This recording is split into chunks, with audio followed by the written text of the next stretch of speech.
arc that you go to in Halo 3, like outside the galaxy somewhere, and there's a whole set of like 7 rings that go with it that we're just like,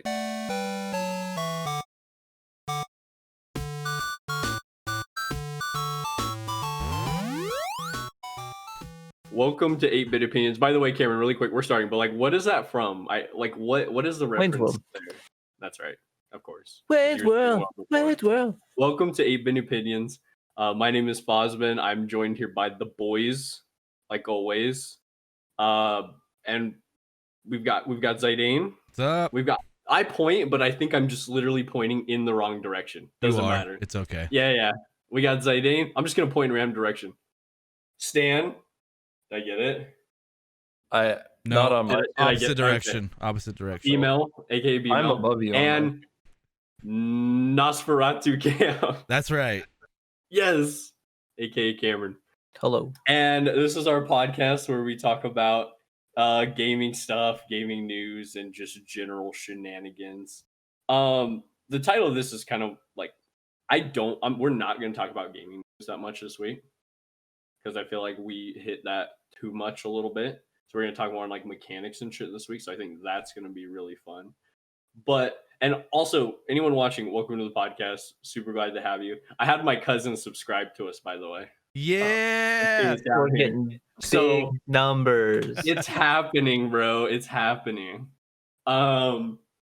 But honestly, first of all, I just wanted to, because I haven't really got to talk with you guys too much this week. I mean, like, what are you guys playing? What are you up to? Hi. Yeah, hi. I've been playing recently a lot of PUBG with Cam. Back at it. Yeah, back at it again. Never thought I'd return to it. And a game by... You were kind of bearing it weeks ago. Like, not...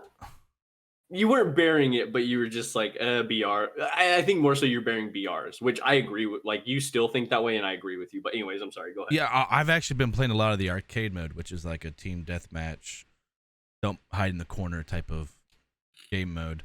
And a game by Klei, K-L-E-I, called The Darkest Dungeon. They are also the makers of Oxygen Not Included, if you've heard of that. Both very challenging and difficult games, and they will push you straight into the ground without even giving it a second thought. You're a big Oxygen Not Included guy. I did play it there quite a bit when I first got it. Let me see how many hours I got into it. Is it the same as like Darkest Dungeon? I mean, no. Like Oxygen Not Included is like this colony, like resource management type game, where Darkest Dungeon is like a turn-based RPG dungeon crawler, extremely difficult. Gotcha. Yeah, but Oxygen Not Included is still really hard because you can make one mistake, and before you know it, your colony or your duplicates are dead. Kaputs. Yes. Y'all kaputs. Well, that's pretty cool. And I honestly have never played either of those games, but they're made by the same people, and you seem to really like them, so I'll probably end up checking it out here pretty soon. But you should. They're definitely worth it. Cameron, anything other than PUBG with the boy Zidane? Been leveling a lock a little bit. Work pub. WoW. A little bit of FTL. And I've been waiting to start a game, and I'll probably start one this weekend. I want to play RimWorld really bad. I don't know why. I sometimes get a Jonesing for that game. And I'm probably going to start a new game this weekend because you can beat it. I've never actually beat it, but I know you can beat it like relatively quick. So I think you could do it in a weekend. Could be totally wrong. Binding of Isaac or FTL if you had to choose? Too early into the night to be answering difficult questions like that. Yeah, that's a... Yeah, wow. They're totally different, but they're both so fucking good. Well, I wouldn't say they're totally different. They're both roguelites. Right. So, I don't know. I definitely have more time across Binding of Isaac. Yeah. But I really like FTL and they both have really good soundtracks though. Binding of Isaac just has, I think, a lot more replayability. No, I don't know, man. No way, man. I never heard of Binding of Isaac having a great like a soundtrack to write home about. I've never heard that. Man, have you played it? If you play it, you're listening to it and you're like, wow, this is. It's like a totally different kind of soundtrack. It's interesting. It's not like FTL's is like techno-y, like sci-fi, like lasers and stuff. It's really good. So don't you also get like don't you get to unlock ships as you play FTL? You do. Like you can use those in other playthroughs. Is there anything like that in Binding of Isaac? Yeah, really. you unlock new items, new characters. Oh, characters, and new characters. Okay, but the items is really, I think, the big thing. Yes, I thought the items were just random in every run. Nope. After like 10 wins, you'll unlock an item. 50 wins, 100, and then there's like a donation box in the item shop, and then like the first run through, you can only play for so long. Like you finish. I don't remember what it is, but eventually you just keep unlocking deeper and deeper levels. So I think the first playthrough is like 6 or 8 levels, and it can end up being like 10 or 12 long. That seems long. And it gets pretty like, hard. Yeah, and then like the final levels, like the later unlocks, are basically just all bosses in every room. I would say that I really like the dark aesthetic of Binding of Isaac. That's probably one of my favorite things, is just really how off the wall. Yeah, just how off the wall the creators are with it. And I mean, I dig that more than just FTL would be just more kind of, no disrespect, but just like more generic sci-fi type of environment, which is hard to recreate in a game like that, right? So I'm just trying to think about this as I go along, but like Binding of Isaac is more like just that creepy off the wall aesthetic that I really like personally. And now, since we're talking about Binding of Isaac, Binding of Isaac Repentance is supposed to come out at the end of the year. So, is that another game, or yes. It sounds like a DLC? No, it's a new game. Cool. Yeah. I mean, it's legitimately slated for like December 31st, so it's probably going to be next year. Hey, they ain't lying if they say end of the year, we're gonna release it Q4, and they release it on December 31st at 11:59. What is the name of the second Binding of Isaac? Which one am I playing? Well, I think the DLC is like Afterbirth Plus. Oh yeah. I don't know. I honestly don't know. It might actually, the game might actually be called Rebirth is the only one that I've played, so. Well, yeah, so I think Rebirth is the second game, and then Afterbirth Plus is the DLC. What have you been playing, Stan? Oh, yeah. Does anybody need a second to guess? Yes. I don't know, Stan. Please tell me. I've just been playing Space Engineers, man. Still just grinding away. Went on a couple mining missions. Been working on my base. Yo, you saw that ship, though. That was pretty sick. Say that one more time. The ship that you saw, that was pretty cool. Yeah, the NPCs. With the NPCs. Oh yeah, were you watching me when I did that? Yeah. There was a neutral NPC just kind of like flying past, and I went and checked it out. I wanted to like go inside and see if I could find him, but all the doors were locked and I couldn't go in. That was my first time ever encountering like an actual NPC ship that close. I still think you should have blown it up. Was that just like made as like a backdrop thing, or could you interact and like go in and fuck with them and stuff, or do you even know? So I think the interior is really there, but I doubt there's like an actual character in there. Gotcha. Like I don't think there are NPC characters.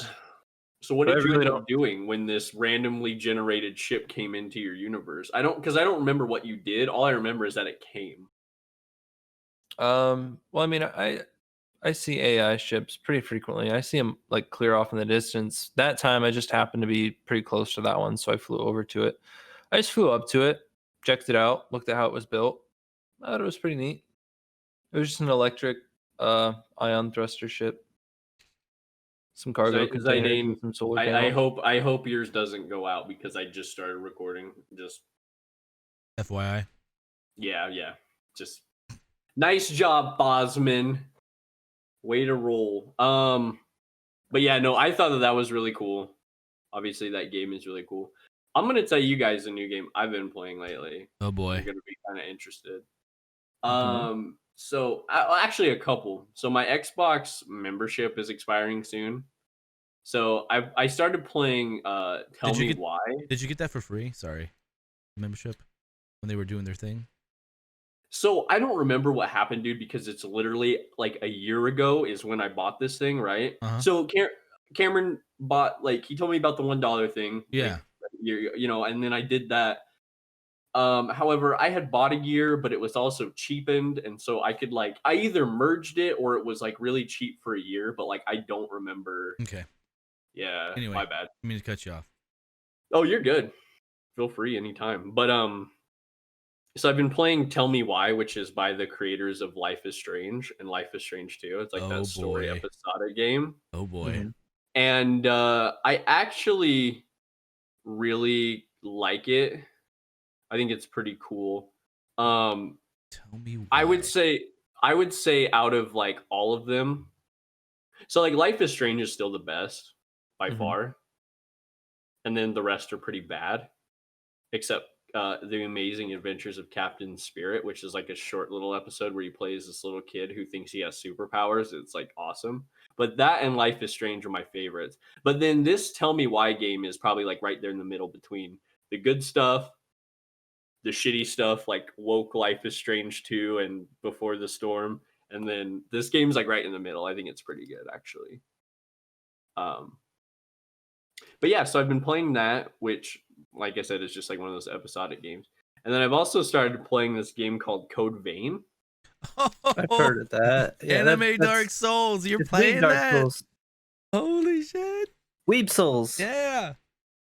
I've never heard of that. There's nothing wrong with it. It's so crazy. I never thought you'd play that game. Yeah, I heard it was pretty all right, actually.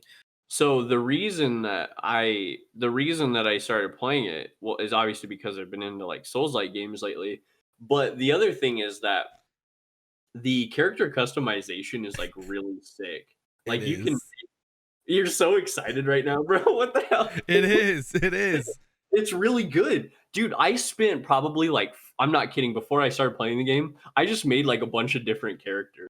I made 9S from Nier Automata, which is like the male follower to 2B. Yeah. I've never played this either. Right. I just bought that to play it, so I heard it was really good too. What, Nier? Yeah. Nier's top tier. But anyways, so I made 9S, and I literally made him like exactly like he is in the fucking game.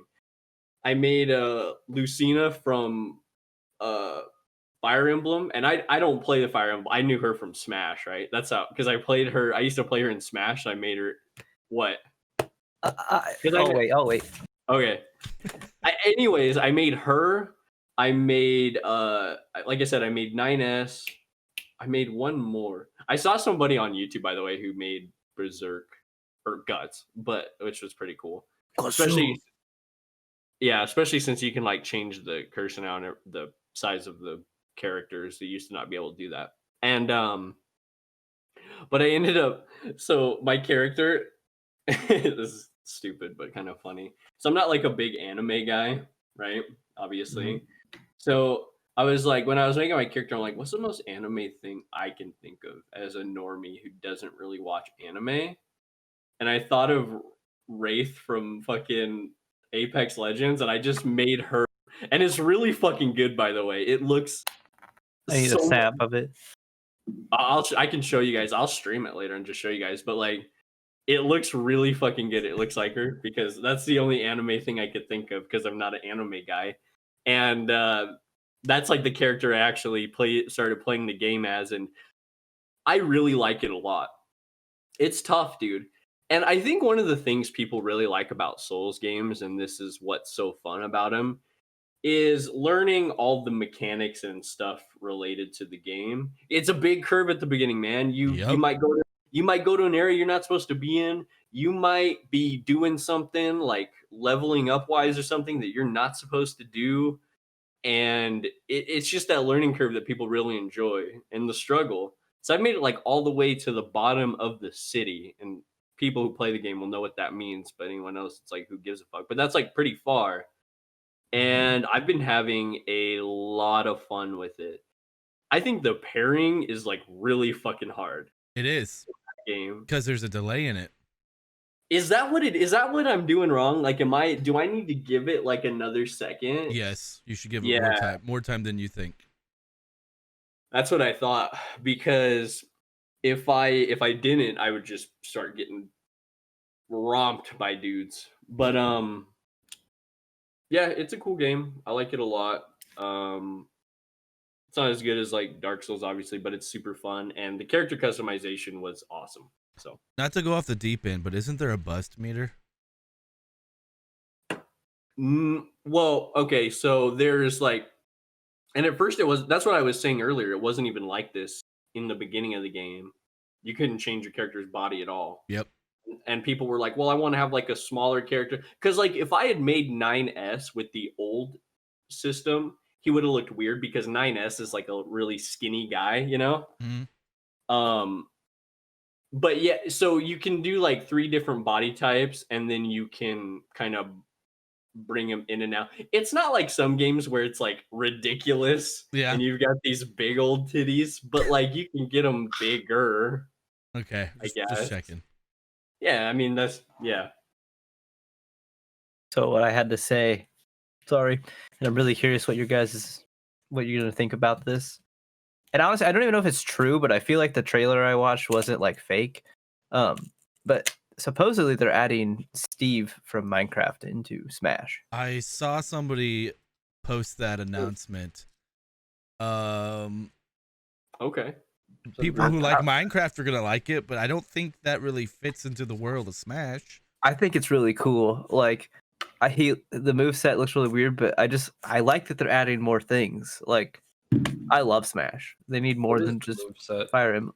I feel like I can guess. I feel like they've made wonky. Yeah. He's gonna have a sword, a bow and arrow, and then like a TNT block that he throws. You and can then, like, mine, maybe a deflect attack with his shield. You can like mine and then craft a sword. It's weird. So really, the big thing with Smash Brothers at the beginning was it was all Nintendo characters. Like, obviously Steve is not a Nintendo character. Are there more than just Steve?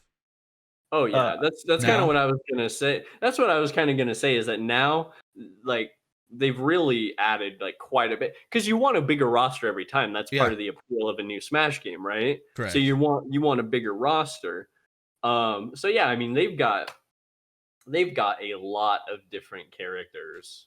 Because I haven't played Smash since Brawl for the Wii, so. Wow, you need to. Next time you're down, we're playing some ding Smash. Absolutely not. Anyway, why? I played. Dude, hit me up in Idaho, and we'll set up the 64 and. There we go. See, he knows what's up. Or the GameCube. There we go. That's the best one. All Smashes are good Smashes. I think the GameCube one is pretty. Fake yeah, news, I didn't play the Wii one too much. I'm sorry, Stan. Were you gonna say something a second ago, though? I'm sorry. No, I was just trash talking Zidane. Oh, okay. Why were you trash talking me? I was just saying, be quiet over there. I said that was fake news. Oh, okay. Fair enough. There was a Smash for the Wii U also. There was. But that was really good. That was the first one to introduce Cloud. That one might not be great. But the Wii U is like a forgotten system, and like 5 years from now, people are gonna be like, "What's a Wii U?" I like the Wii U. I do too. I loved it. It was cool. I hope we forget about it. Did you ever play one? I do too. So all the prices go up.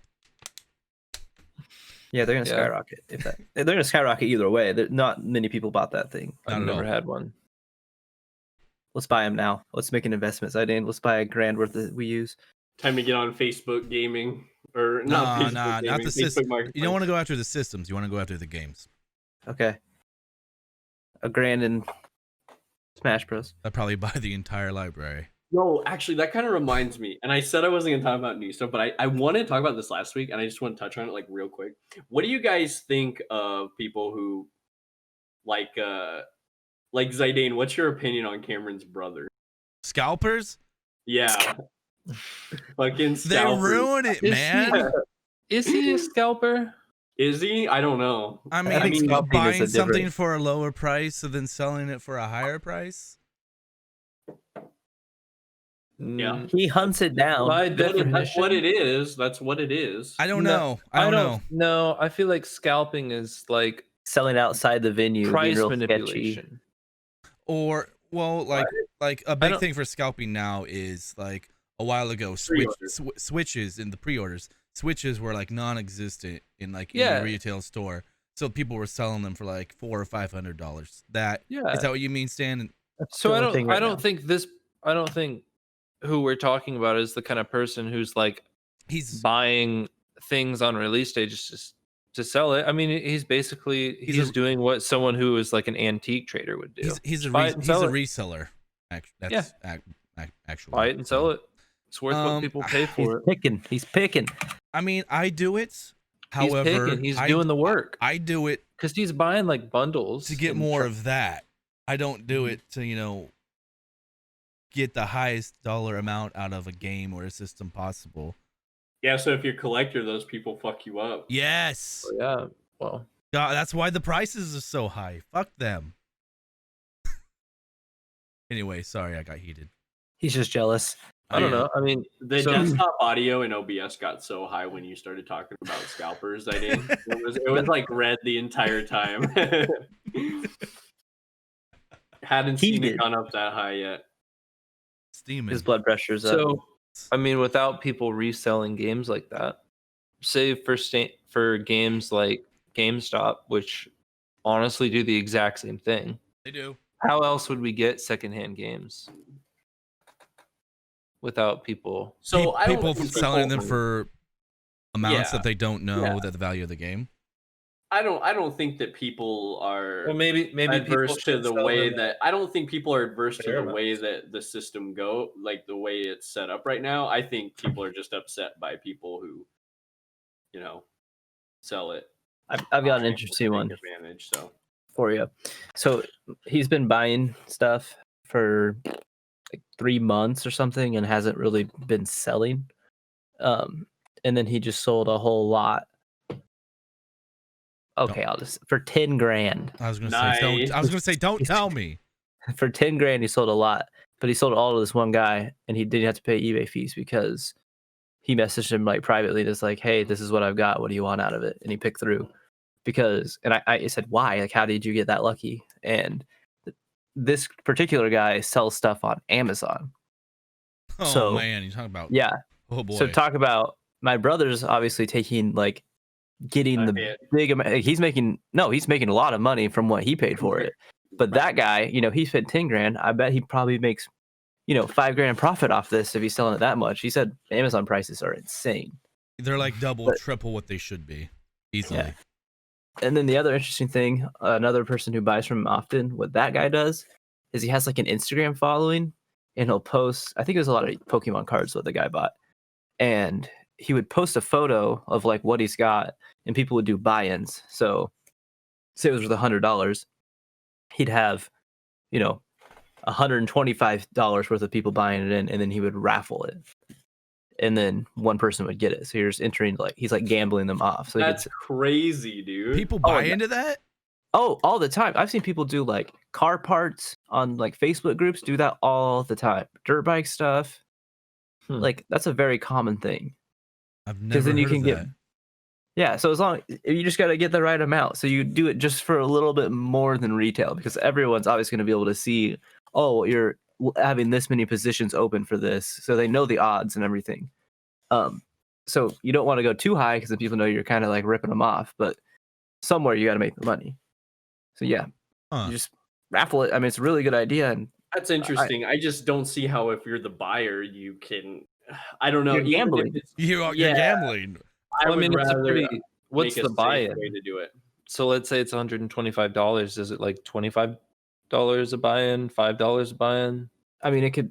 I guess it kind of depends on how much you put in. If you had a huge following, you could probably do something way up marked and have a ton of buyers because you'd have such a broad audience that they'd be like, oh yeah, I'll throw $5 in for a chance to win something worth $100.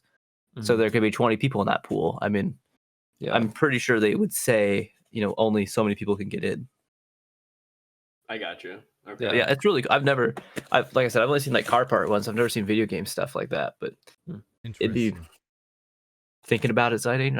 No, I'm not thinking about it. I'm thinking about the kid who's gambling, who's not 21. I'm curious about the work. Raffle. I'm curious about the work this guy had to put in to get there. I wonder about that. The Amazon thing or the no. The guy who's taking bids on Instagram and stuff. Like the work he had to put in to like get there. I don't know if that's worth it. I mean, if you're making money off it, it's always worth it, right? But like I said, I would just like to ask him kind of how that is interesting. I never thought about it. You know what I mean? Yeah. I think the more interesting one is the Amazon thing. You can't we couldn't just go do it now. Basically, if you're a video game reseller like that or sell like really specific things, you have to be like grandfathered in. Now they make it like all these loopholes to become a seller, especially of used things on Amazon. So there's very few, I'm guessing, that can sell stuff like that. Good for those people that are on there, man. Lucky guys. Head of the game. Pieces of trash, says Zidane. Yes. Hey Zidane, you snooze, you lose. I guess. Yeah, that's crazy interesting. I didn't know a lot of that, Cameron. Cool. Have you guys been playing anything else lately, or are we good? That's it, man. I think that's all I've been playing. Yeah. Been riding my dirt bike. All right, take it easy, pal. Take it easy. Over. You bought a new pit bike. We got it. I've been playing IR. I've been playing. You've been playing MX versus ATV Unleashed. IRL. Yo, that game was pretty fucking good. Did you guys ever play that one? I did not. Whatever one. Any of the MTV versus MX games on the PlayStation? Off-Road Fury. I don't know if it was all of them or the one that I played, but I loved you would drive to the edge of the map and then it would just launch you back. It was the first one. As a kid, I could sit there and do that for hours. It was just, instead of having like a invisible wall, which sucks in gaming, it would just throw you back. I'd so much rather have that. Like, any game that does something creative like that rather than just an invisible wall is super cool. I remember playing a surfing game when I was a kid, and a shark would just eat you if you went too far out. So instead of just hitting a wall, there'd be a shark attack. Like, it's so immersive break. Love those. Yeah. So if you can get creative with it rather than breaking my immersion of I just can't go anywhere, or I don't remember what Skyrim says, but that was really disappointing as well. Skyrim sucked, but anything that just lets you or changes what's going on in the game rather than just boop, stop, that's so much better. I don't quite remember what happened in Skyrim. I thought like the edges of the map were all like. But then it gives you like that text, like your status text in like the top left or whatever. There's nowhere else to get something really lame. Something. Yeah, it sucks. And there's some parts of the map where it straight up just looks like you should still be able to go. So it's really disappointing when you get there. Like, I'll give you an example. In Windhelm, which is at the top right of the map, if you go a little bit to the right, there's like a farm area. And if you keep going like a little bit, there's like this wide open spot. But you just hit a wall like way before that. And it's like, come on, dude. I'm pretty sure there's a couple spots where you're on a road and like you go through an arch and then like under the arch it stops you. Yep. And it's like, just give me a mountain. I'd rather have the Grand Theft Auto effect where I'm just on an island. But in that world, I'd rather just have constant mountains around me with never a path leading out, and it just got too steep. Mm-hmm. Right. Exactly. So you're talking about like at the bottom near Rift, and what's cool about that one at least is you can see the Red Mountain. It's a little cool lore thing about it. But I remember in Jak and Daxter 2, if you went out, the surfing thing reminded me. If you went out too far, you get eaten by a big fucking fish. Oh, I do remember. Are you sure it wasn't Jak 1? It might have been. I think it might have been both of them, to be honest with you, because I'm pretty sure it's in like. Either way, the crazy difference between Jak and Daxter and Jak and Daxter 2 and 3 is nuts. Jak and Daxter was like, hey, we're just a typical PlayStation platforming game with some mascots. And then 2 is like, I'm edgy. We're playing Grand Theft Auto mixed with Jak and Daxter now. Yep, pretty much. Let's steal cars and shoot people and all that. Naughty Dog they're good with that type of stuff, man. Dude, I'm so bummed out. I know that at least one of you guys. What about? We're doing YouTube shout outs again. You're right. You're right. It was one, Cameron. I just want to clarify that it was one. We're doing YouTube shout outs. One of my favorite YouTubers, easily like top 3, is Nakey Jakey. I think all of you guys know him. Fuck yeah, bud. Yeah, so he made a new video, and I was like, yes, a 56 or something minute long. It was a lot. It was almost an hour, and I was like, video, and it was titled Naughty Dog's game design is outdated, or something. Basically that was the gist of the video.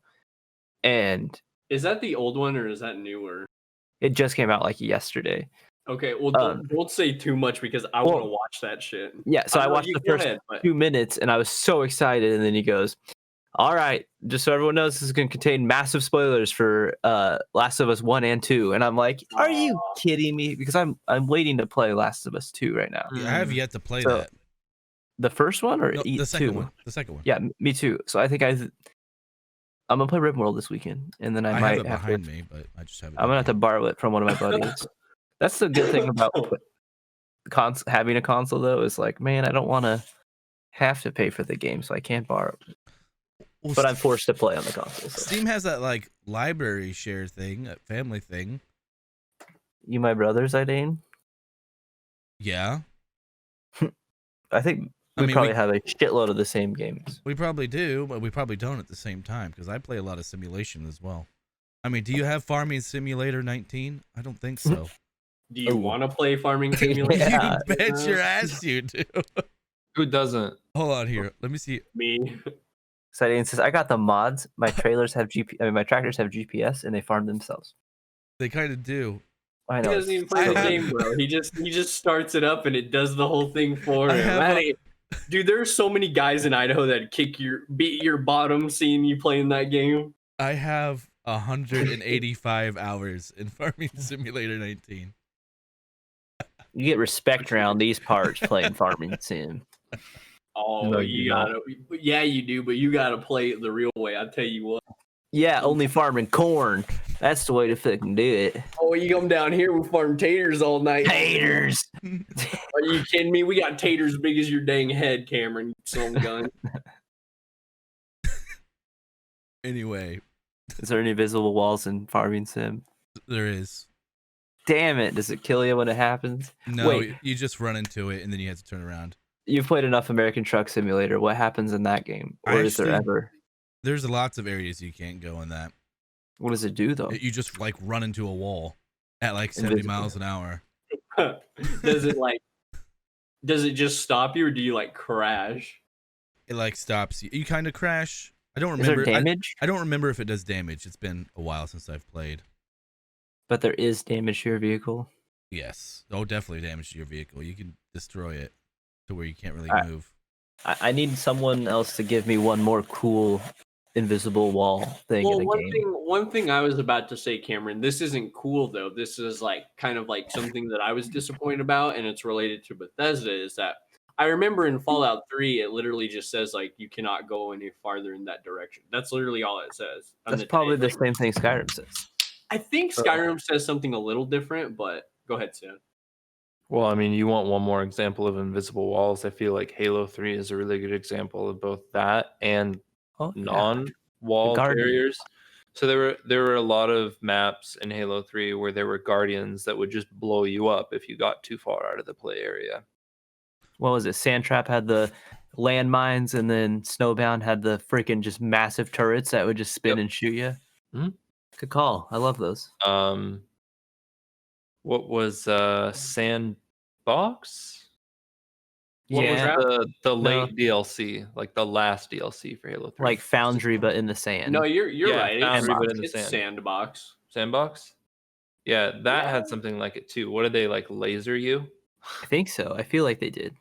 That was cool. That map also had the giant kill ball, whatever the hell that was about. That was the first. I think that was the DLC to first introduce those to Halo. Was that like up top? It was like a 3-tiered map. So there was like an up top area where there was like an invisible grid that you could put stuff on. And then there was like a ground level, and then there was like a huge chamber like underneath. Griff ball. Yeah. So like if you played Halo 3 Halo Master Chief Collection Griffball, you probably played it on a sandbox map because that's what it always is. Dude, that makes me want to get Xbox Live. I want buddies to come over. I want to play Halo Online with the guys. We can play. We have like Master Chief couch Collection on the co-op, computer. like it's the best.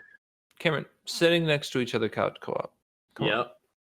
It has to be that way, Cameron. That's how you do it.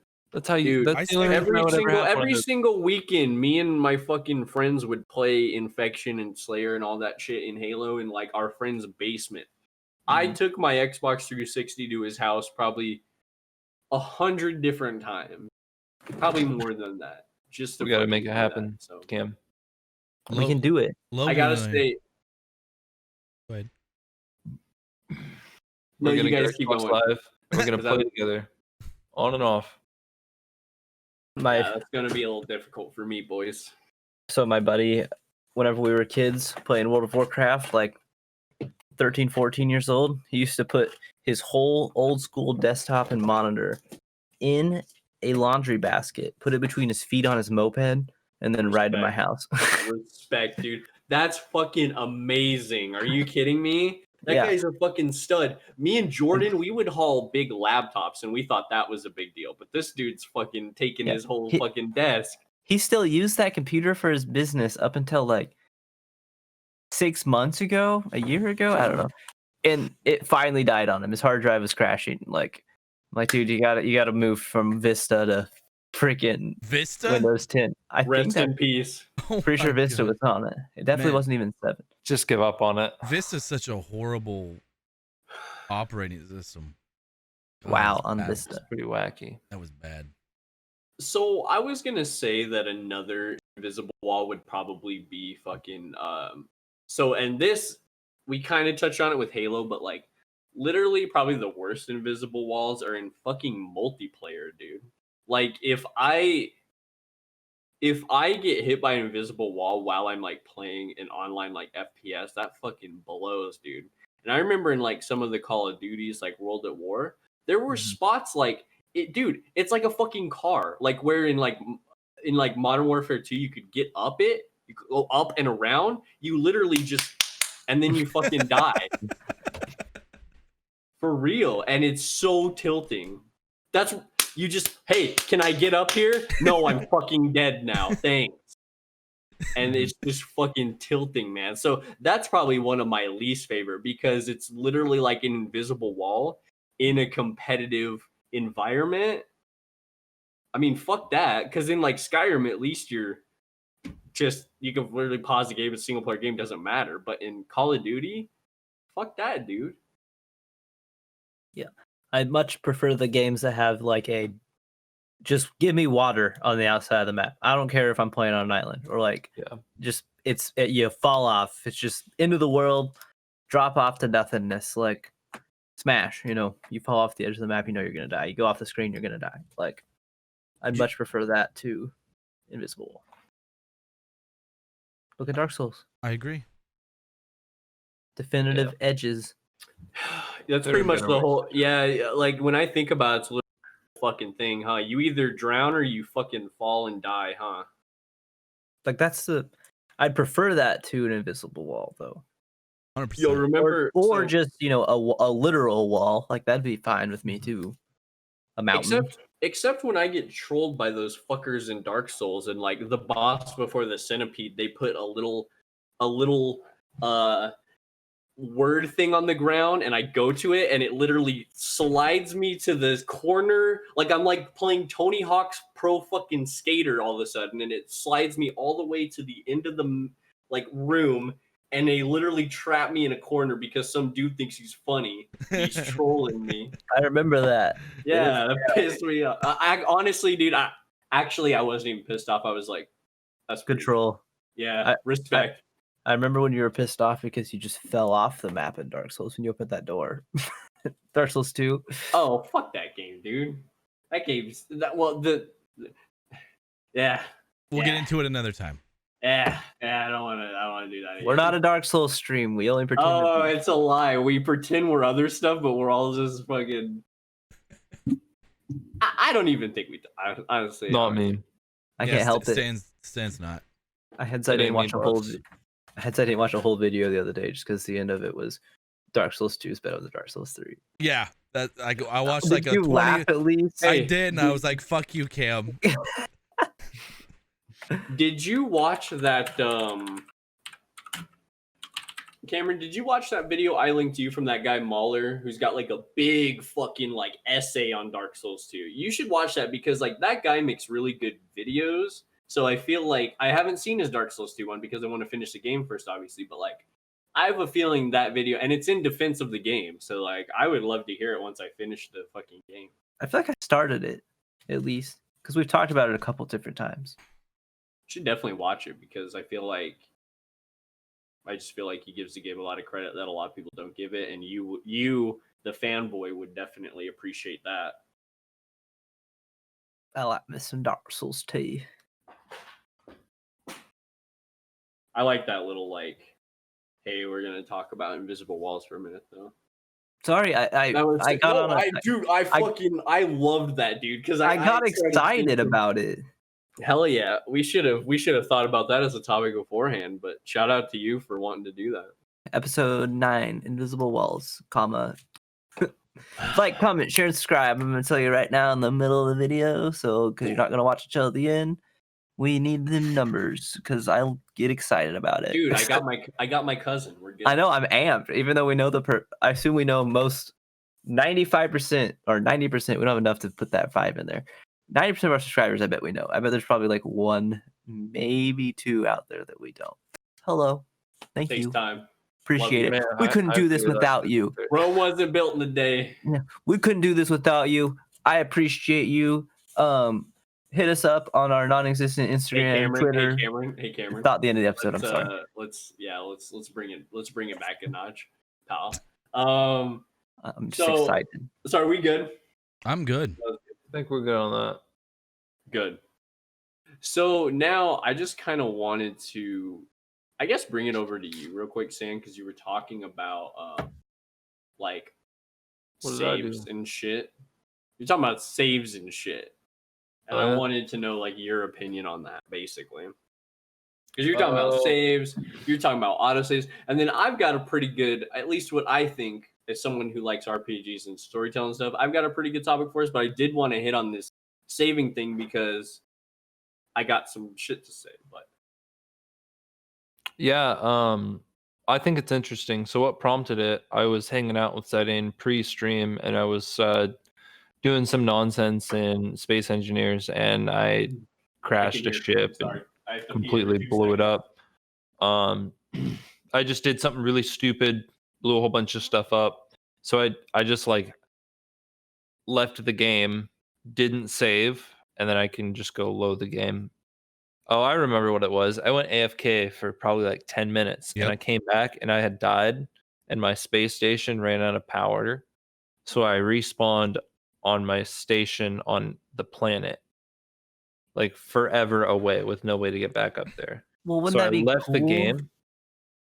No, but then you got to get back. You made yourself a new quest in your after all that time into that. Absolutely not.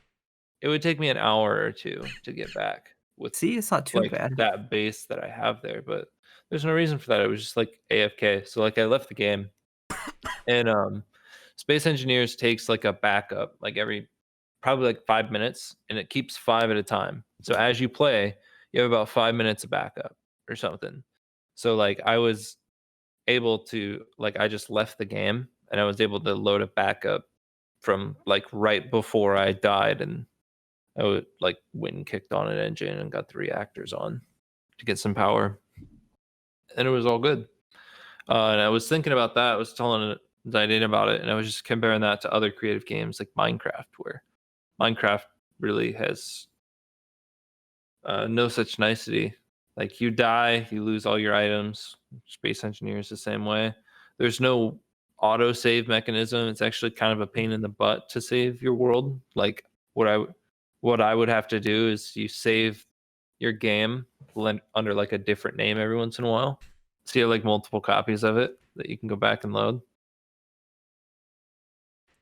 And then I was thinking, about like autosaves in games like Skyrim and I'm gonna say Fallout, but that was like the same thing. What are some other games like that? I guess like Dragon Age or Fable. Do they have like a multi-save? Fable does. Yeah, Yeah. sure. Like I love how in Resident Evil you have to get the tapes. Yeah, like I was gonna ask, do you prefer that autosave system or a system like in Resident Evil where like you have to save, and if you don't, and if you make all this progress, and if you die before you get to your your next save or whatever, you're screwed. I want a game like a fucking man, dude. If I die, I die. Or I think go all the way back. It's totally different, just depending on the game mechanic. Like for sure. A game like Space Engineers, that's like you're building really complicated stuff with parts that are, or like with mats that are pretty hard to obtain. Like it's reasonable there's a backup feature like that, even in survival. Agreed. But I mean, something like Resident Evil, it's literally survival. That's part of the game. Yeah. Part of the game is managing and like a stress, like a fear of consequence of death. Touche. You can't just take the stress out of dying in a horror game. Like, oh, I died. I'm just gonna respawn at the other end of the room. What about Can you imagine? When I was Dude, I would love that. All right. What happened? We're gonna remake Amnesia: The Dark Descent, but with Call of Duty mechanics. So like every time the monster comes and gets you, you just like respawn in the other room.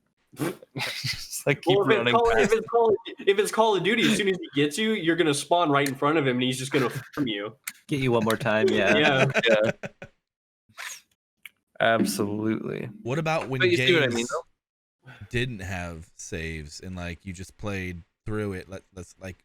It's typically older games like Super Nintendo, Super Ghouls and Ghosts, or even some like Nintendo 64 games. If you had a cheap parent and it wasn't a first-party title, and you had to have like a memory card and you couldn't afford one, you played until you died, and then you're like, well, I guess I gotta start over now. Or when you turned it off, it was done. Respect. N64 memory cards look so cool though; they're so big. Yeah, they are actually. I like PS2 ones, man, because they were just so they were like slender and just they looked like a memory, like just a slick little memory card. You could like have it in your pocket and just fucking feel like a badass. All 16 megabytes worth of saves. Fuck. I mean, I had all my like Batman saves on that thing. Ooh. What'd you say, Stan? Well, it was like that all the way up through the Xbox 360. Right, you remember the Xbox 360, like the release date arcade edition, like didn't come with a hard drive, came with like the hard drive plate. Oh, that like made it flush at the top, and it came with like a bunch of free games and like 2 controllers. It was like the Xbox arcade. It was what every kid got for Christmas that year. Xbox any kid that was getting an Xbox 360. Yeah, well, okay, so the release editions for the Xbox 360, if I remember correctly, they had the drooling arcade. over it. There is the arcade edition, like the standard edition.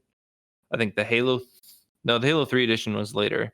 And then the Xbox 360 Elite, which I always thought was really cool. But to this day, I still do not know what was different about it, other than 250 gigabyte hard drive. So they painted the whole. It was huge. See, that's so funny. Big. In the year 2020, that like they made a big deal about a bigger hard drive. Like they painted it a different color. It's black too. It's black, baby. Come on. You can buy a 1 terabyte hard drive from Microsoft. That's like the new norm. It's like, just plug a new one into the side. Buy the smallest one and just put a bigger hard drive in it. Was it 250? Because I was gonna say, Cameron, I thought it was like 120. Yeah, that's what I had on my Elite. Just looked it up. It was 120.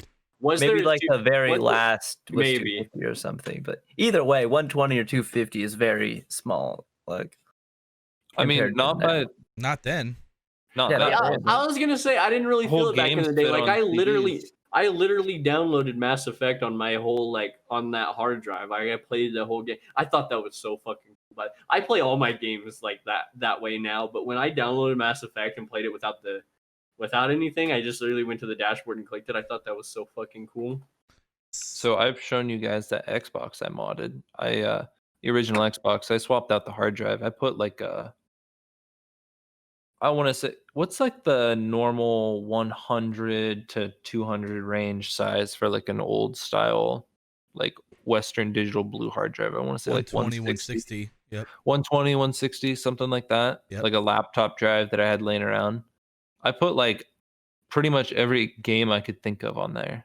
And I don't think I even touched it. Like I had Halo Combat Evolved, Halo 2, Fusion Frenzy, like Cthulhu, something, a couple other games that I'd heard of but never really played.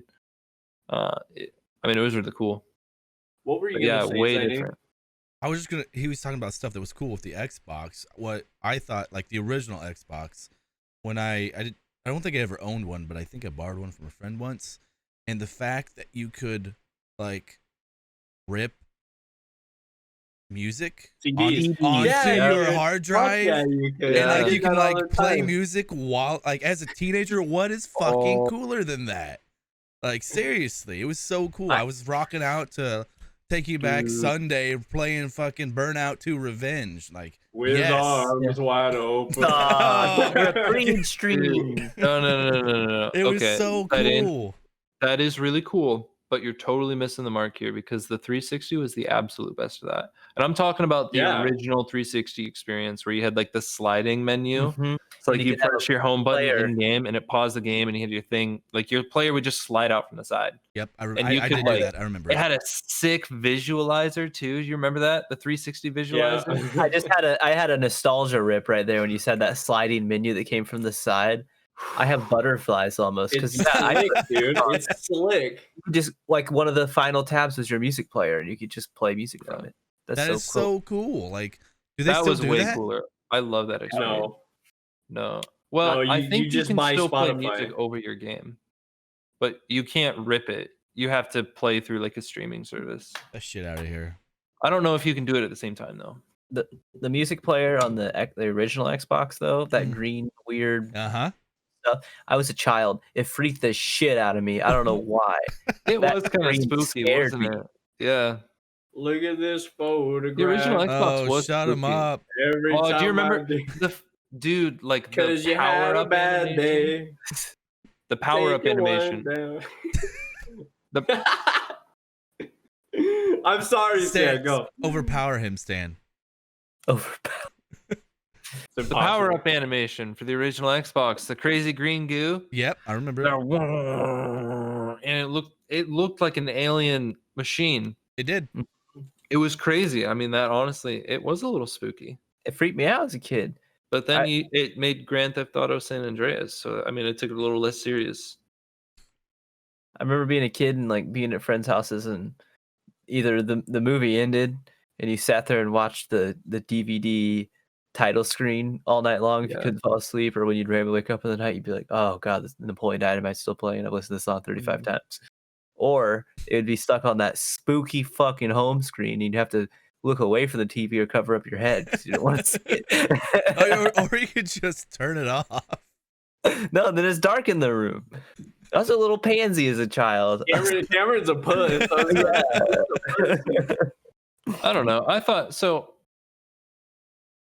I mean, I get how it's spooky, but it also, looking back on it, it does seem a little playful. Like, if I remember correctly, there were like parts of the original Xbox interface that looked like metal arms, like this, just like more solid with like cutouts and like wires strung around them and stuff, right? Because it wasn't the whole thing was like you were inside of like a giant sphere. You're making me want to boot mine up and see. I know. I can't picture it in mine. So I have mine, but I have like the modded launcher thing. Booty, rocking everywhere. Shut him up. Booty, rocking everywhere. Sorry, boys. Music stream. That was did anybody hear a net on there? I know. I fucking had on. I bet you did. Did anybody here ever have the Xbox memory card that went into the top of your controller? It seemed useless to no, but in my opinion. I always thought that seemed really cool. Like you could take your memory card to your bud's house and like you could play like your game and your save with him. That was cool. That was the idea. There was those kiosks in Walmart and Target that was like, bring your memory card in, and I don't remember what they advertised. I don't remember what they advertised, honestly. Well, maybe they would have had to give you something if you brought it in and put on it. Like you'd put, maybe you could just, they wanted you to come play their games at the store. I think they had saves, right? So like they had their own save states that they provided, or you could play. Yeah, that'd be really interesting. Buying a video game save on a physical medium that you bring yourself at like a mall kiosk. Yeah, it was like a advertisement. Oh, interesting. But I mean, still, like distributing any kind of like digital goods of any sort by like, hey, bring your memory card here. That's crazy. That's so 2010, bro. Oh my goodness. That's like 2004, 8, 2005, 6, 7, and 8. Okay, so 2 years.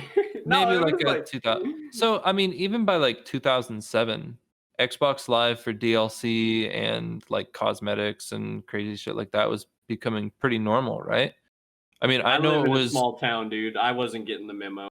I was still doing it the I mean, that doesn't mean it didn't happen. We I didn't say it didn't happen. Xbox introduced the Avatar and then sold clothes for him, and I'm sure I bought that as a kid. I'd be like, Mom, I need 1,600 game Microsoft points so I can buy myself a new outfit. Nope.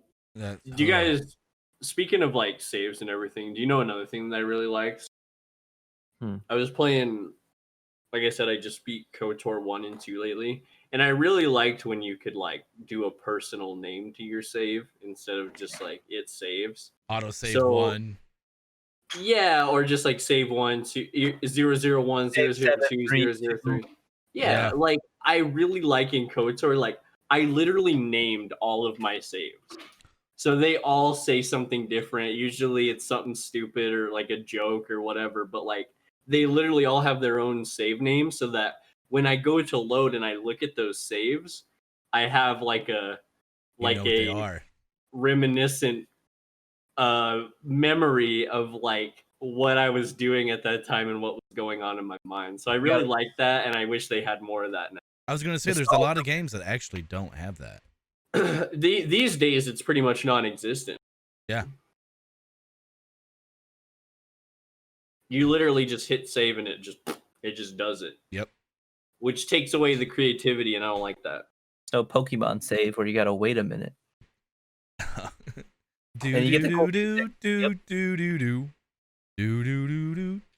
like the Wii music intro.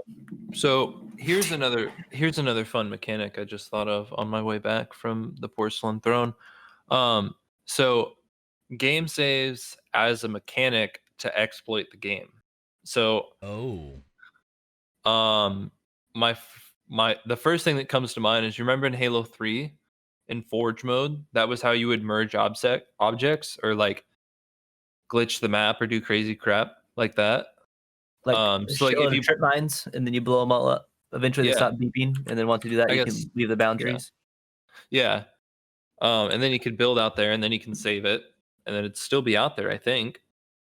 Is that? Mm-hmm. I don't know if that's true. Yeah, that's what we're talking about. Yeah. Yeah.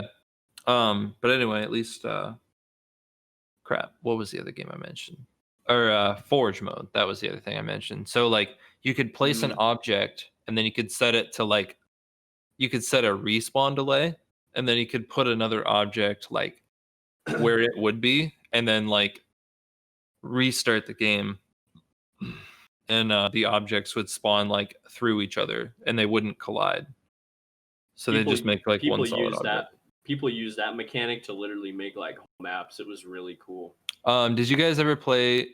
It was one of those like really popular Halo 3 like content sharing maps on Foundry. It was like a house with tunnels that you like ran around. It was called things like Rat Race or Vietnam, or just like all kinds of crazy Fat Man maps. Yeah, because there was the Fat Man one where it was just like a linear thing, and you went through, and the infected slowly came through. I also, when you said house, I thought of the infection map where it's literally like they built a house in Foundry, and you hold the house, Yeah, that was like a Bungie made. No, dude, they did that way before. They did that like way before that though. I remember custom games with that one. I remember I had like 5,000, 6,000 custom games, dude. I love it. Yeah, I can't get enough of Halo 3 custom games as a kid. Couldn't get enough. It's really all I do is just go online and see what friends were online playing custom games. And that's then all join I played them. for. Yeah, that's all I played for literally years, dude. That was me and Phozz. Man, is Phozz been online? What about Pop Tart? American? Where are they at? American 911. Pop Tart? Yeah, you met Pop Tart. Yeah, Pop Tart's been here. Yeah, so, like, yeah, that was the coolest thing, though. You would just get on, and then there would be that little, like, half arrow or half, like, 90-degree turn swoosh, and that means you could join their game. And hell yeah, or you'd be in a game and there'd be like 6 of you, and you're like, we need 18 fucking people. Just invite everybody on your friends list. And if you got a random invite recent people. Oh, yeah. Oh, dude, you took it. You took it. Yeah, we tried doing that, remember? On Halo, on Master Chief Collection. We wanted to try to do that to work. Yeah, now it doesn't work. That's so sad. It really doesn't. We're playing couch co-op and playing fucking Halo. Yeah, we are, bud. You gotta get a bunch. You gotta get at least like 4 or 5 though. At least. I'll get 2 others over here. Get Murph on a controller. Let me know how that goes for you. Get Liz. Get Liz on a controller. I like that about saves though. So are we good? I haven't been able to talk about saves. I guess Ken. I mean, I kind of have, not really, but I don't really have much to say about it. There was a lot I wanted to say about this, and I've been jonesing it talking about it. The floor is yours. Can I have the floor, Fossman? Will you give it to me, please? Thank you. Yeah. So one of my most interesting game mechanics for saves that was really interesting was in Kingdom Come Deliverance, you could only save if you slept in a bed or you had what was called save schnapps. It was a drink, and you could only hold 3 at a time. So that was the only time you could save if you drank those things, and you could like brew them. Yeah, I was gonna say you can only make them, right? Can you buy them? I don't remember. I think you could buy them, but it was really expensive, and I'm pretty sure money was hard to come by in that game. For sure. So you would just you were limited. It's kind of like the ink ribbons in the old Resident Evil games, but a little more difficult almost. But I prefer those kind of games wherever it's difficult to save. Like, I do not like save scumming. Like, I try my damnedest in playing anything like a Bethesda game to not save scum. Like, I know PC, that's like a really big thing that you can do, and like a highlight of playing PC games like that. Because like what F5 is normally the default quick save, and F6 is the default quick load. F10. And sure, I don't do it, so I don't know. And I remember I tried that one time, and I'd accidentally quick save, and I'd be like, motherfuck. Piss myself off. So try not to save scum. I'd prefer like save. Be point. A man. Yeah, that's what. So we're a Dark Souls stream, guys. Dark Souls literally auto saves for you when you die. So like if you try to quit out or shut off your console or Alt F4, the next time you log in, they're like, "Hey, your game didn't shut down right. Something's wrong. You're actually dead." Like, sorry. So I prefer the punishing, like. Yeah. Not being able to save scum something, because that's not immersive. It's not, dude. It takes you right out of the game, and even if you save just before even if you don't save scum and you just save like before this, this next part's really difficult and you save before it. I don't think that's too bad. Okay. I think that's fine. Yeah, I think that's okay. That'd be like a safe point almost, or like in an auto save. Well, yeah, we're getting ready to fight the boss. Of course, I don't. There's gonna be an auto save before it, or a save point, whatever. Yeah, save scumming sucks. And then imagine people who play like hardcore game difficulties, like what is it? I can't remember what it is in RuneScape, or just like even Diablo has like hardcore modes.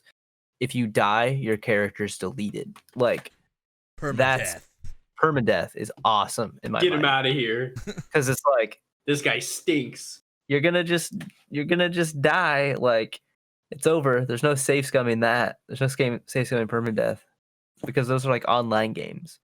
So RuneScape, I think there's some sort of RuneScape thing that like if you do something wrong, you're just done. Like you lose that title. Yeah, it might be just dying once, and that something really cool.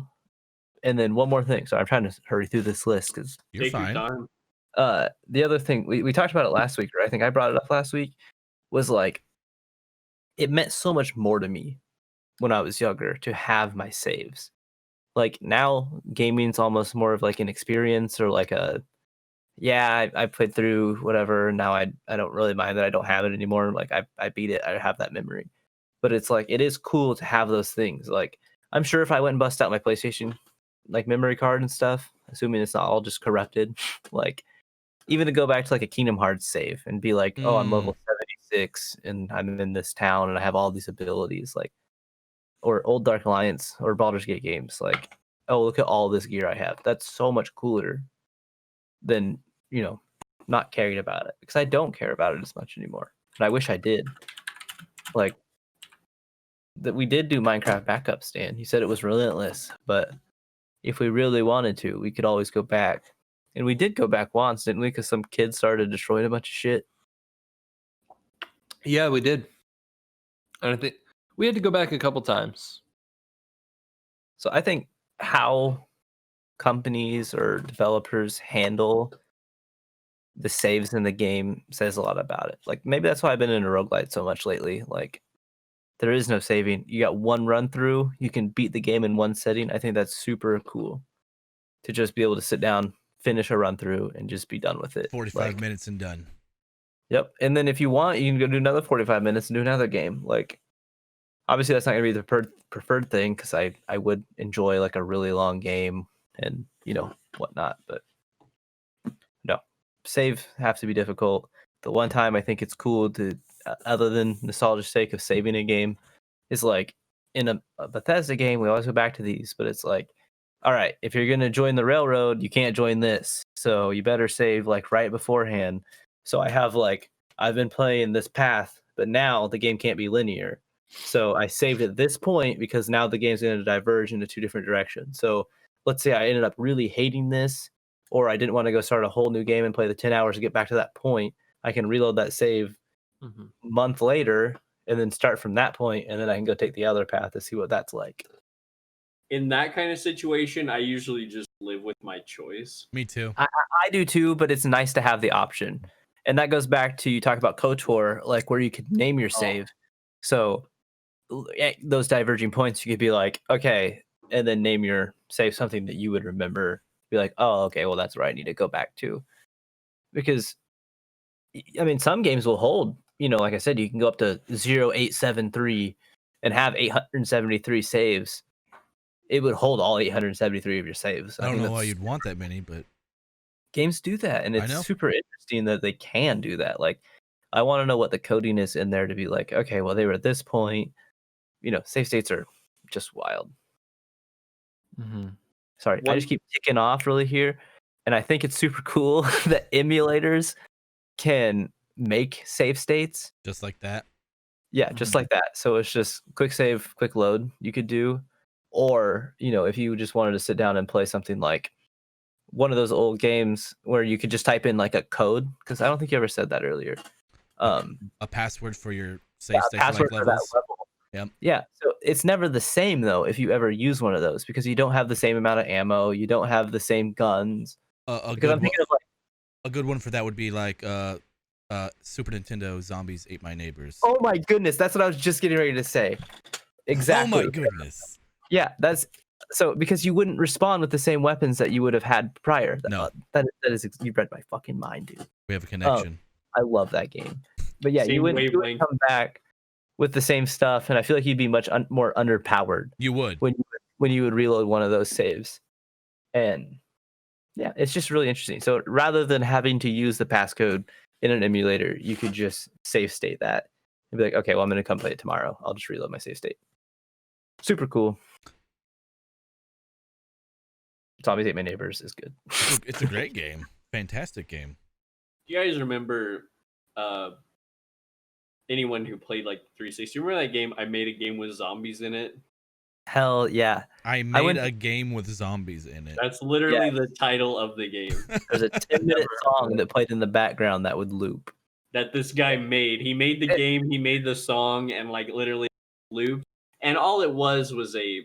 I mean, it was like it was a stick shooter. Like it's like an aerial view, and it's basically a survival horde mode type game, right, Cameron? That'd be the best way to describe it, I guess. I need to look this up. What was it called again? I made a game with zombies. Yeah. So the whole Phozz walked away because he knew I was gonna rant. I love that fucking game because it's just like any other stick shooter where you would get like new weapons. Everyone walked away. Cameron keeps talking, that's what they said. Keep going. I'm just kidding. So it's like any other stick shooter where you pick up different weapons or like shields, extra lives, and stuff like that. But the whole time you're playing, this stupid fucking song's playing in the background that literally just says, I made a game with zombies in it. And it would hit some rock parts. It would hit some like techno-y stuff. But the cool thing was the gameplay and the monsters you would fight would change with the music. So like when it got to this techno weirdy stuff, like you wouldn't even be fighting zombies anymore. You would just be fighting like blocks or just really weird, crazy stuff. Oh, did this have a physical release or was it digital? No, there's definitely like just an I literally looked this up like a month ago, maybe even less. And it was just like an Xbox arcade release, or there was some special Xbox. I think it was called Xbox Arcade. But there was like special games specifically for that. Like I think Castle Crashers might have been like originally released on that only, and then it became so popular that it like, became much more known. What was that called, Phozz? What? Like the special games for Xbox, like the little mini games in Xbox. Like Geometry Wars was another one like that. I thought it was just arcade, correct? It might be. I just know that there was that release of Xbox called the Xbox Arcade, so I didn't know if they called that the same thing. Geometry Wars, Castle Crashers, and I made a game with zombies in it are all so good, dude. That's so there was like Mr. Explosion Man or something, and then they had like Missplosion Man. Missplosion Man? Yeah. There's all kinds of weird games on there, and I made a game with zombies in it. It was perfect. I'm playing that. I have my Xbox 360 original one sitting right here because I've been playing Rock Band a lot lately. Part of the reason I downloaded those games is because it was so small and fit nicely on my hard drive and everything, and like they ended up being like so fucking fun. Like Castle Crashers is such a good fucking co-op game. Holy shit! It's like I mean, people know what we're talking about. That game was fucking. I don't even have to describe it. I never beat it, but I did play a lot of it. It was cool. Dude, a couple of my buddies would come over. We would play that shit like every fucking time they came over. It was so fun. Had great music.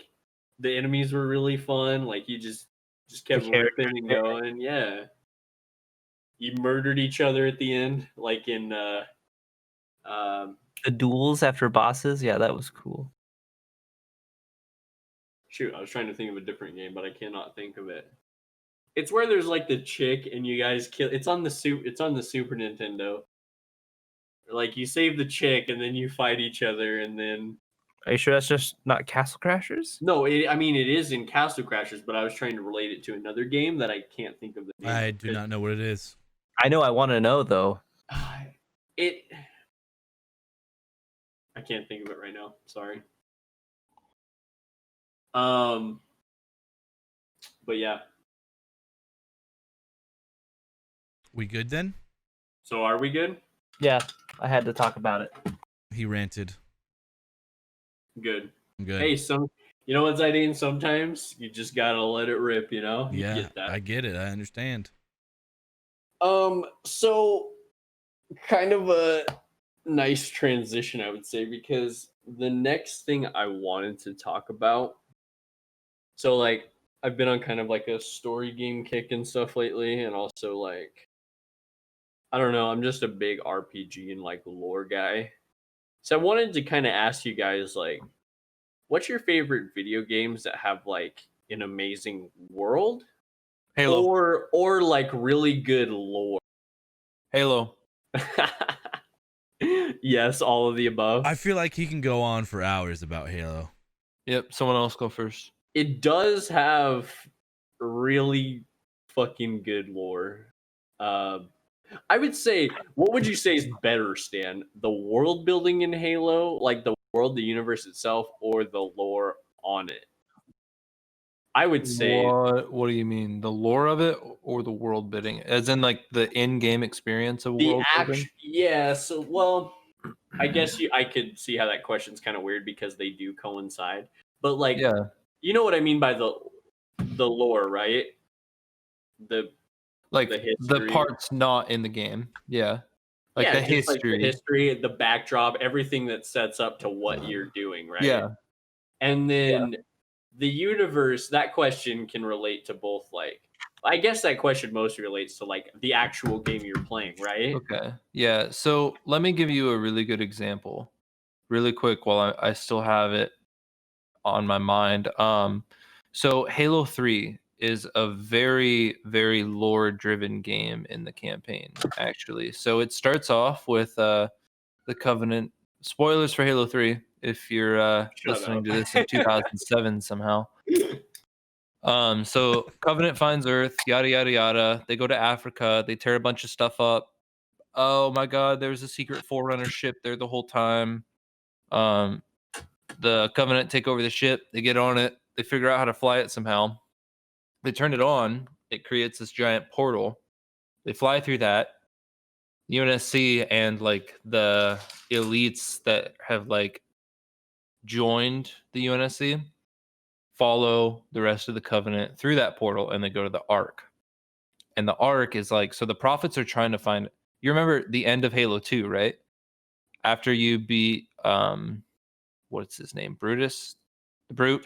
Tartarus. Tartarus, yeah, Brutus.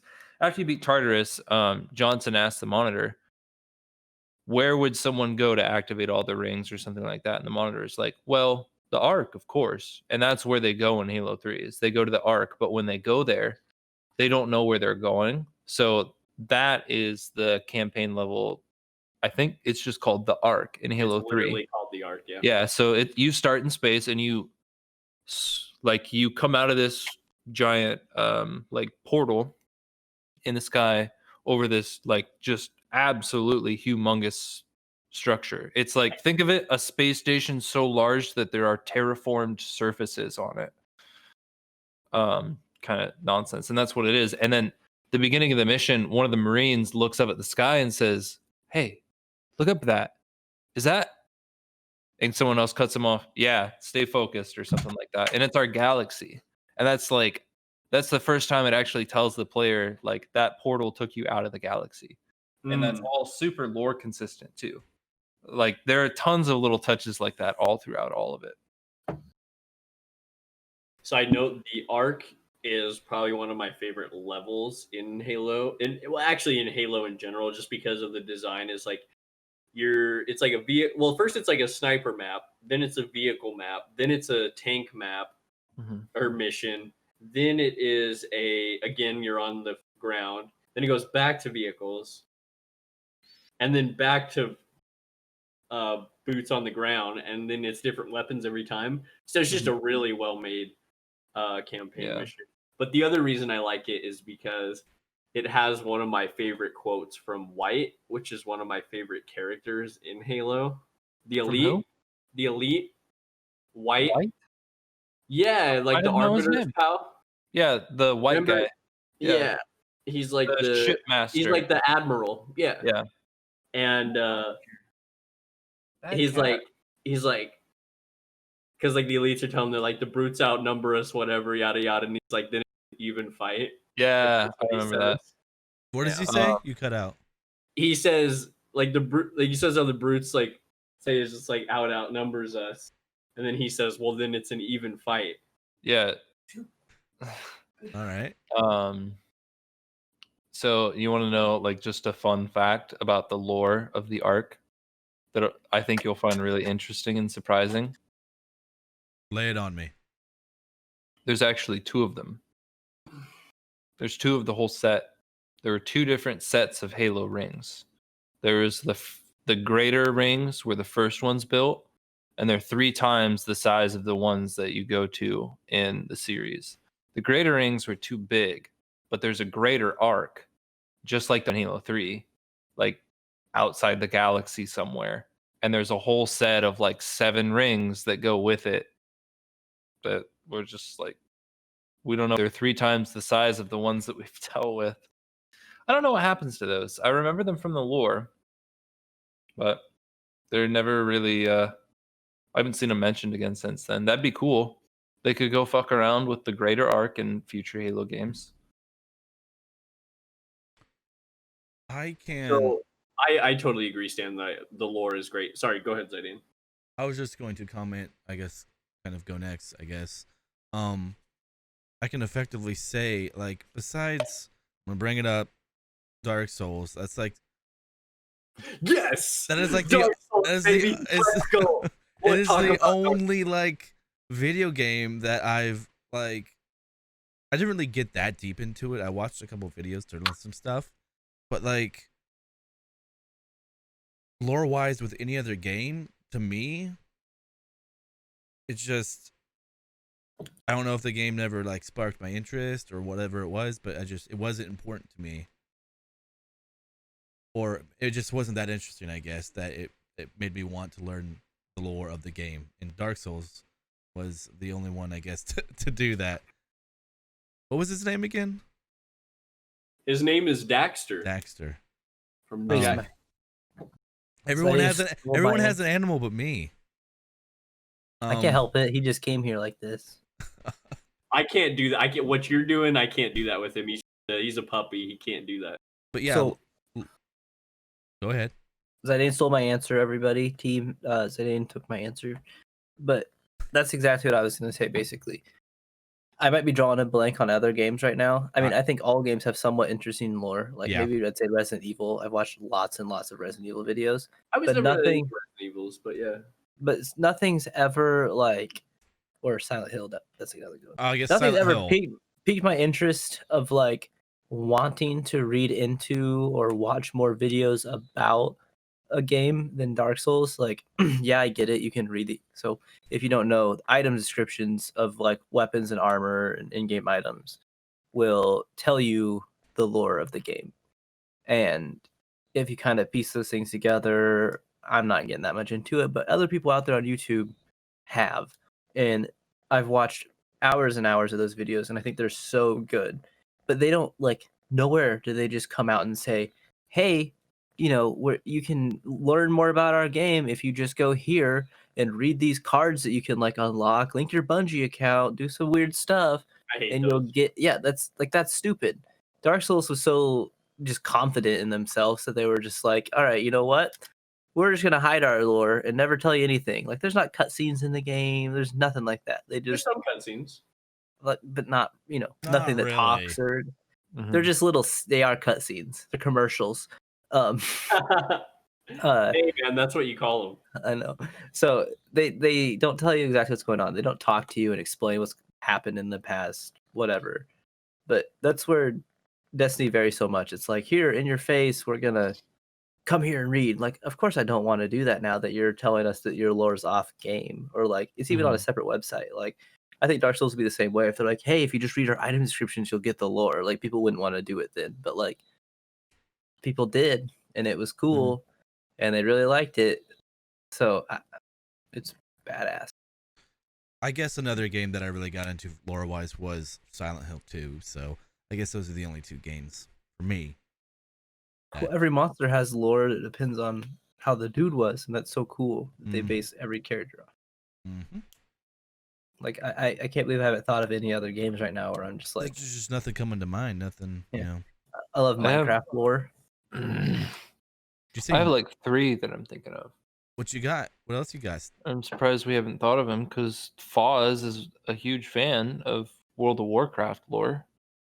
It's amazing, dude. Yeah, I guess. And in that same vein, Overwatch. I'm a huge fan of Overwatch lore. I've watched all of the. I mean, I've watched all the backstories. I kind of read up about it. I get like the general, like there is some lore to it. There is like Overwatch. I think it's very half-assed in Overwatch. I feel like a lot of the lore in that game is. The game is basically a fucking cartoon. No, the lore is literally just whatever literally, makes sense based off the character videos. And it's usually based in like comics and stuff and really well made character videos. But like that is not like none of it, in my opinion, none of it's good. And I've read like most of the Overwatch comics and stuff. Obviously, I've seen the cinematics, but like to me, Overwatch stuff, the characters they made are cool, but the lore that they've added to the world and those characters is not, like, in my opinion, it's not very good. However, in World of Warcraft, I think it's like top tier, actually. Yeah. We got off. Back. He made me forget my third thing. Maybe what were we talking about right before that? Lore. So I know. What was the game right before that? I don't remember. What I walk into? Oh, Portal. That was another game where it was hidden in the game, but like accessible. What? Portal? There were like hidden rooms you could go to. So the Cakes a Lie room. No, well, yeah, there was a hidden room you could go to where there was technically like a scientist man, and then in Portal 2 you meet like the recordings of Cave Johnson, and like the lore is, I guess the fan theory of the lore is that GLaDOS is actually like the like clone of this hot secretary chick that used to work for Cave Johnson and Aperture Laboratories a long time ago, and then like the world ended somehow and everything died, and Chell is like the last person alive aside from like the one scientist, and the scientist guy who like leaves the drawings on the wall about the cake was like around for all of it, and he's like crazy and he's watching you the whole game and just trying to lay low and hide from GLaDOS because GLaDOS killed everybody in the labs. Wow. That's actually confirmed lore in the first game. That's pretty cool. Yeah, GLaDOS killed like almost everyone in the lab by flooding the air system with neurotoxin somehow. She did that, and then she took over testing. And now you have a portal gun and you have to get this cube from here to there. You've got a lot of patience, Cameron. I love him, man. Something I thought about when you were talking, another game I guess I overlooked, Fallout, just the whole series in general, because there's a lot of like, I don't know, like vaults. Like that's a lot of the lore is like just the different vault numbers, like the ones that we know about and stuff. Like it's super cool to see like the different things that are out there, and it's, I mean, any vault you go in the game's funny. Like, you know, the different experiments and stuff. It's just cool to learn about new ones. Like, I guess I don't know where they're releasing that content, if there's just like a website for it or in-game, you know, I don't know what, it's not holotapes, but what is the in-game? Are they voice recordings in Fallout 4? Or Fallout 3? Dialogue?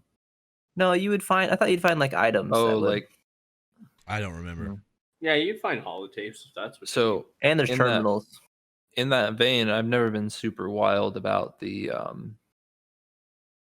Fallout lore, but there is some pretty good lore for the entire Elder Scrolls series. I love that all of the Elder Scrolls series, like each game takes part at like a radically different time frame and a totally different like area on the same planet.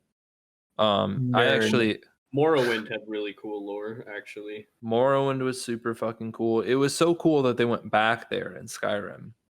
There was a lot of cool stuff in Oblivion. So a couple of the things that I remember. So the Imperial City in Oblivion was actually built by I want to say Dwemer or Imps or something.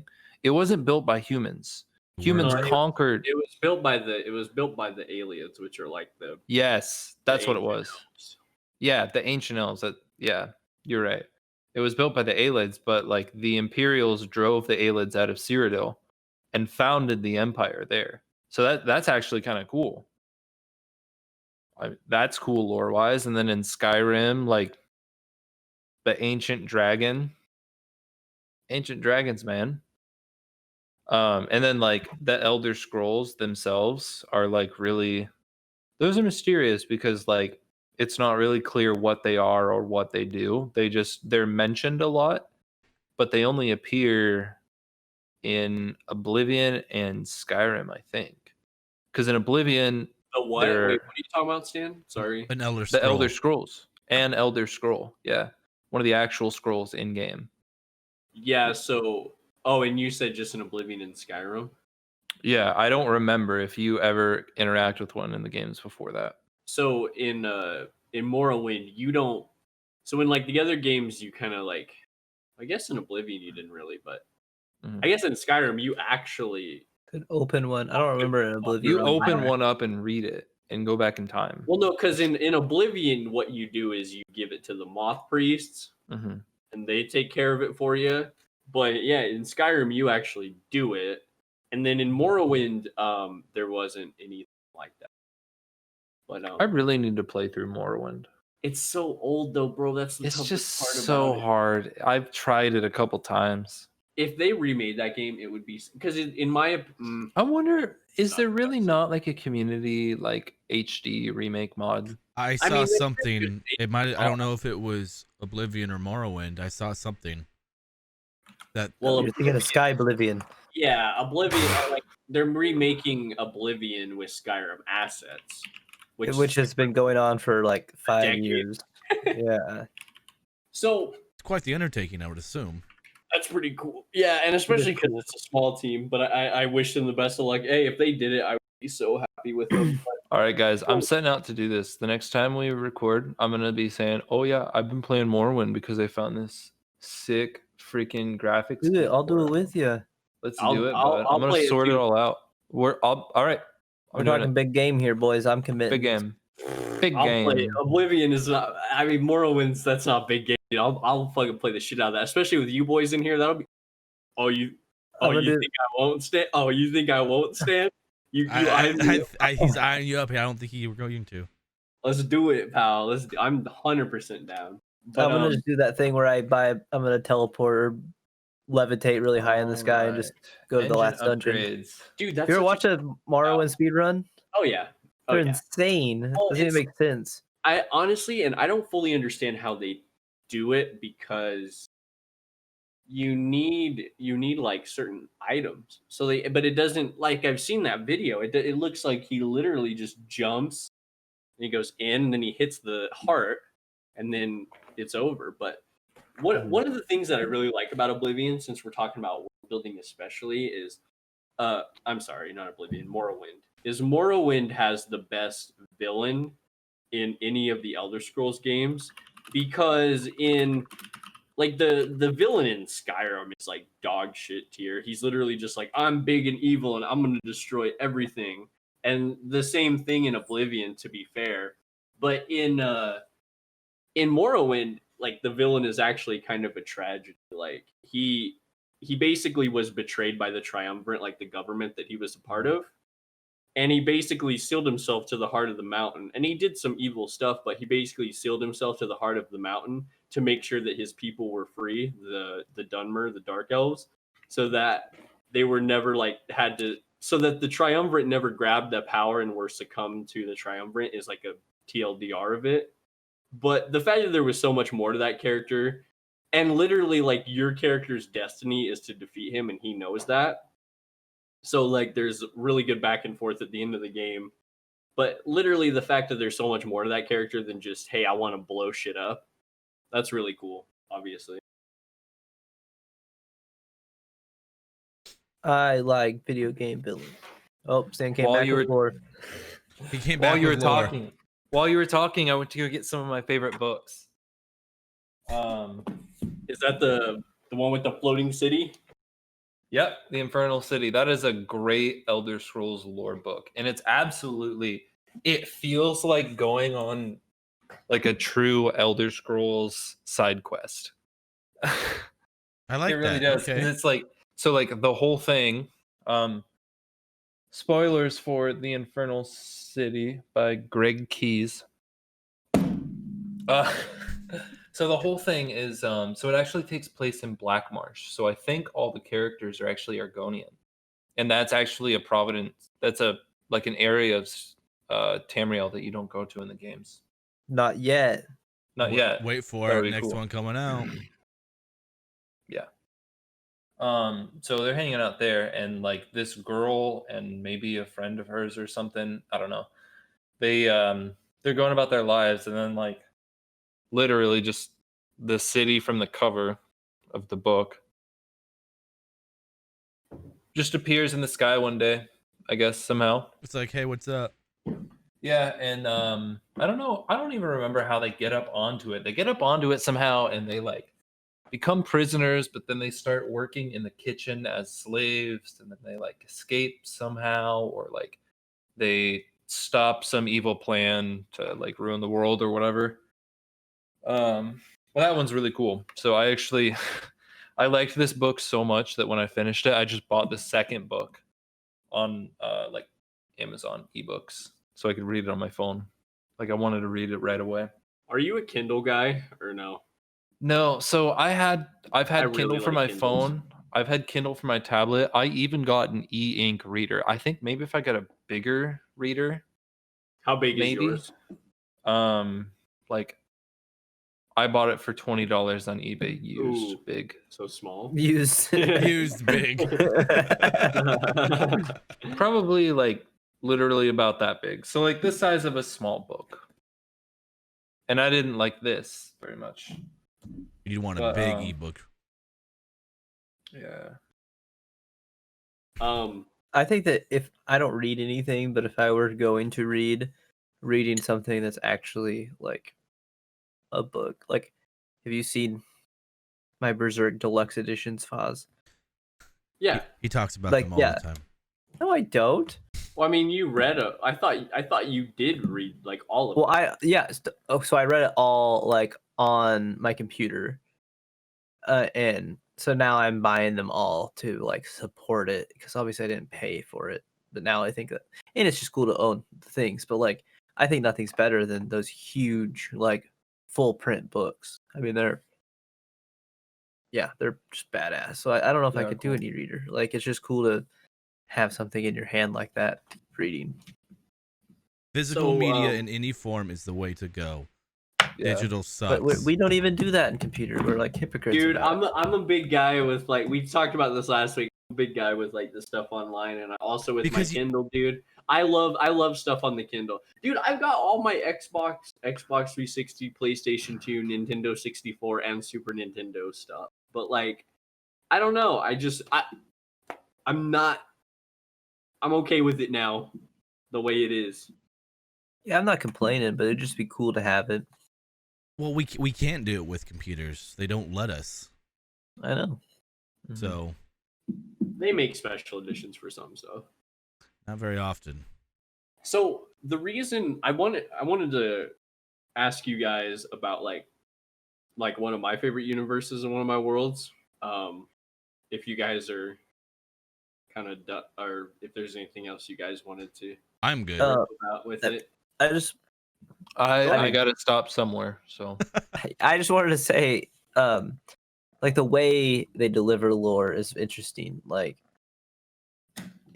he just pulled out some books, and I talked about Destiny, how they literally like advertise, like, yeah, go to our website and you can learn more about the world. Dark Souls has, Halo has books, or like video games. Some video games could be based off of books, like Tom Clancy. Like, pretty sure he was writing Ghost Recon before Ghost Recon became a game franchise, and I don't know how much it's based off of his books, but like, I'm sure there's lore in his books, like for people who would want to play it. Like Rainbow Six Siege, isn't that still a Tom Clancy's game? It is. So yeah, I mean that's what I'm saying. So there's a lot of different ways to deliver the media, like the lore. So I don't know what would be the most interesting. Like I don't have obviously I'm a huge Berserk fan. I would go play. I've bought Berserk games just to play them to experience like what they have to offer. They all kind of stink.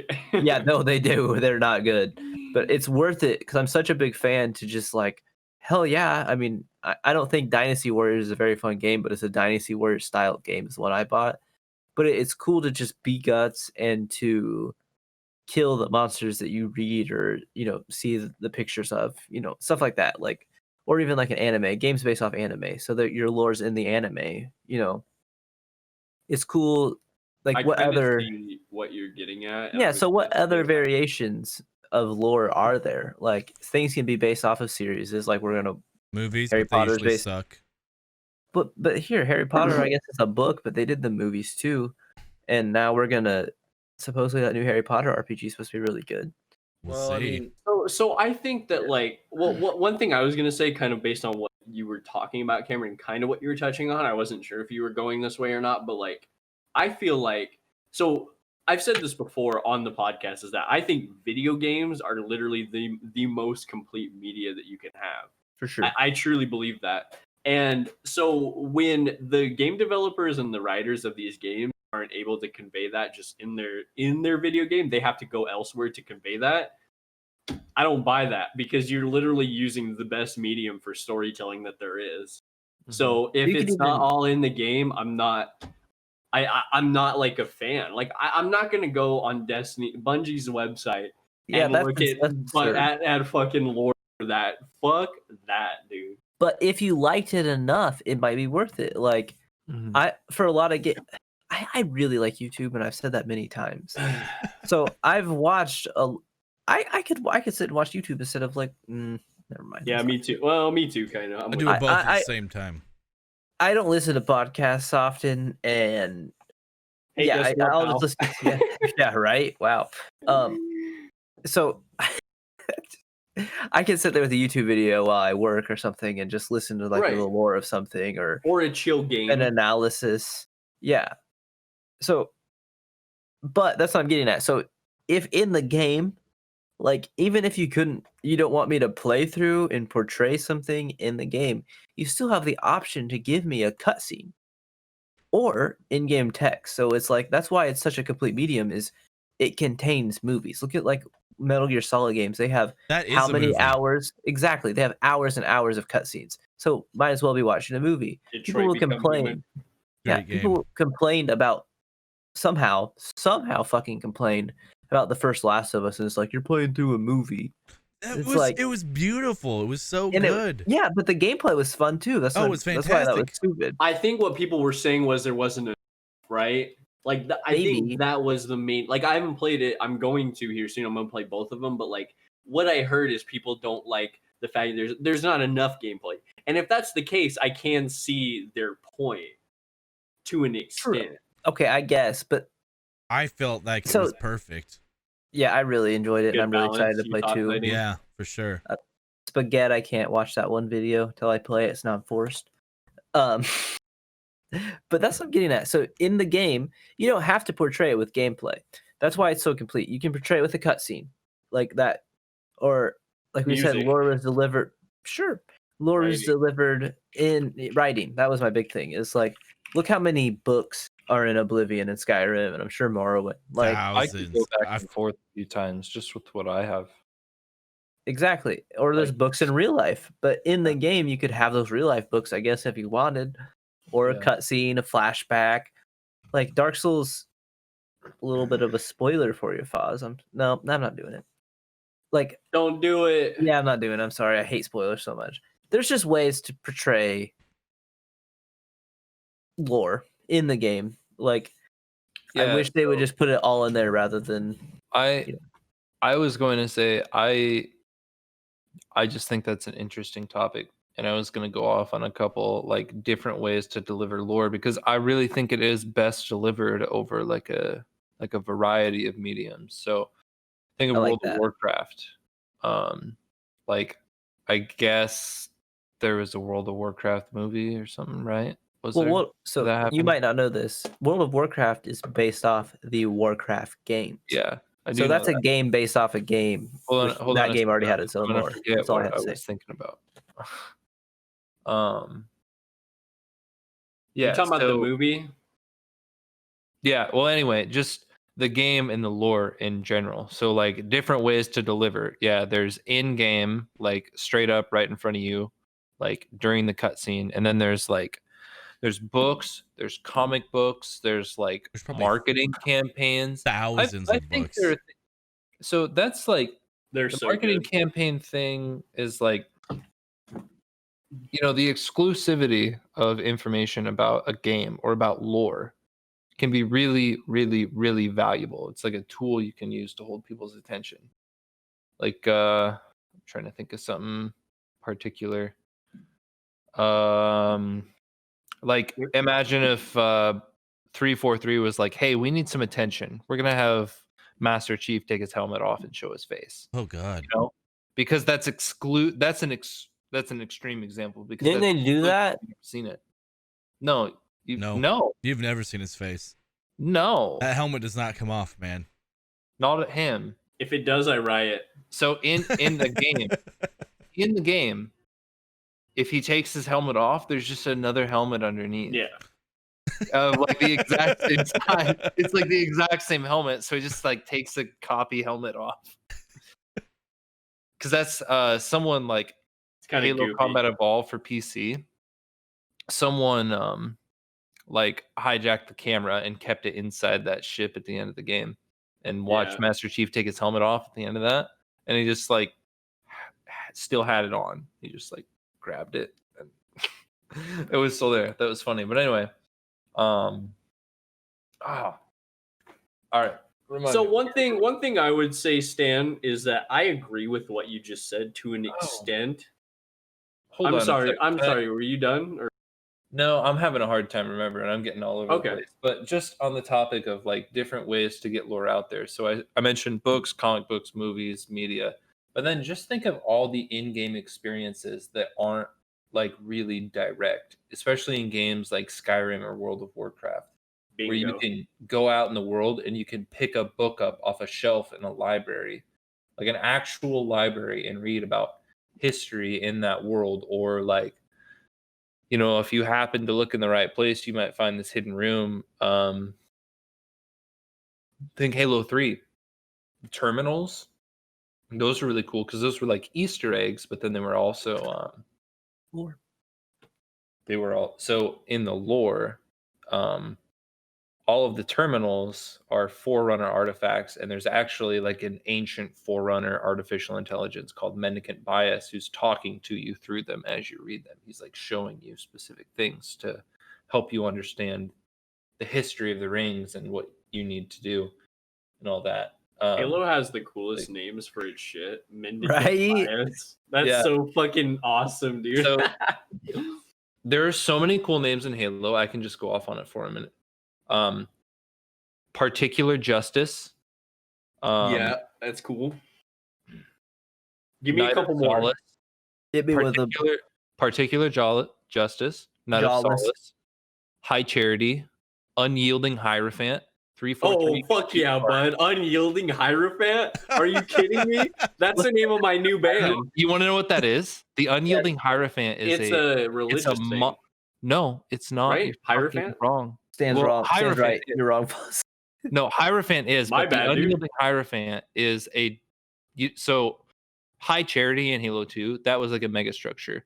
Unyielding Hierophant was a Covenant mega structure. It was a gigantic space station for repairing battle fleets. Other cool names. Dan, so that a Hierophant is a priest. Google. Why are you getting pissed at me? Google unyielding. I was talking about the actual meaning of the word. The actual word is priest, yes. But I meant it's not a religious artifact in the game. That's my bad. No, I got wacky about that. But I'm trying to rattle them off.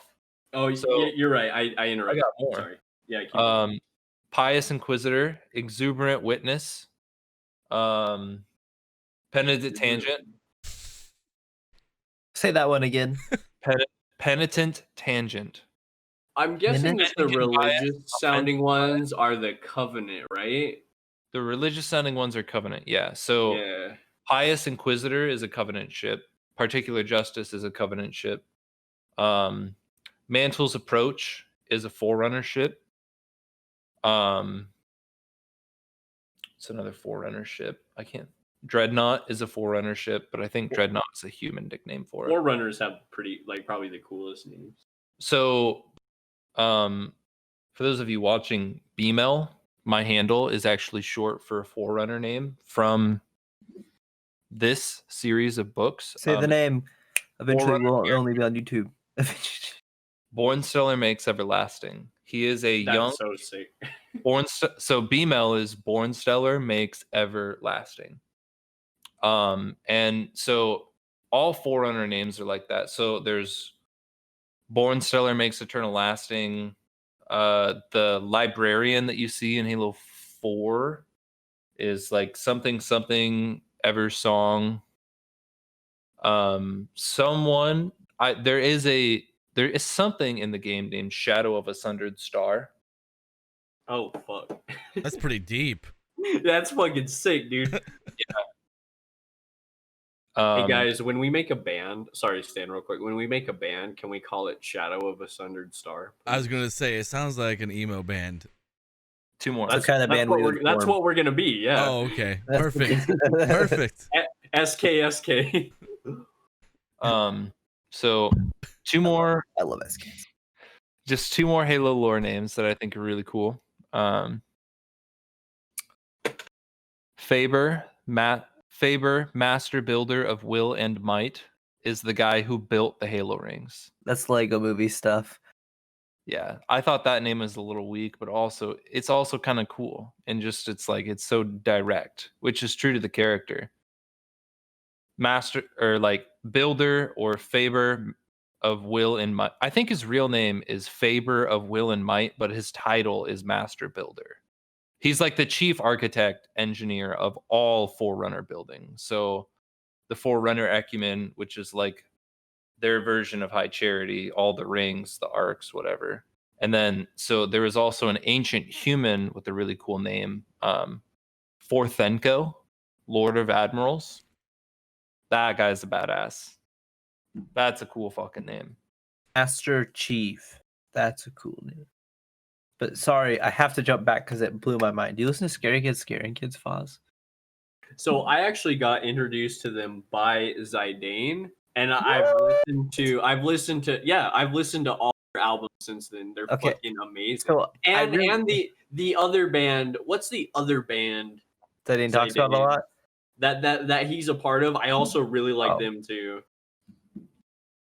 I don't remember. All right. Well, the best Scary Kid albums is, I think the album is called "The City Sleeps in Flames." Yes.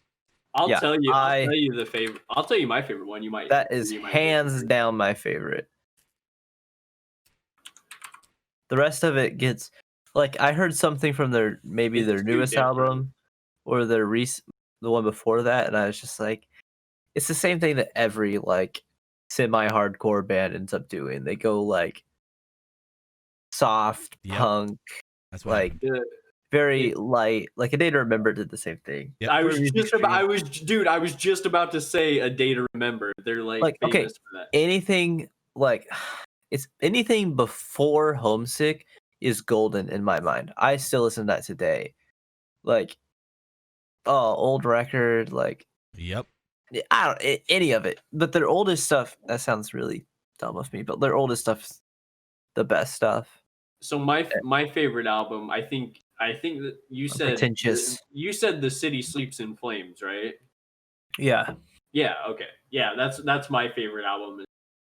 Cuz I don't know, I like hardcore music, but I also like punk rock music a lot, and I don't know, there's something about having a hardcore band or someone who's more, more aggressive and hard become like a softer band is very disappointing. Like, do you guys know the band Chiodos?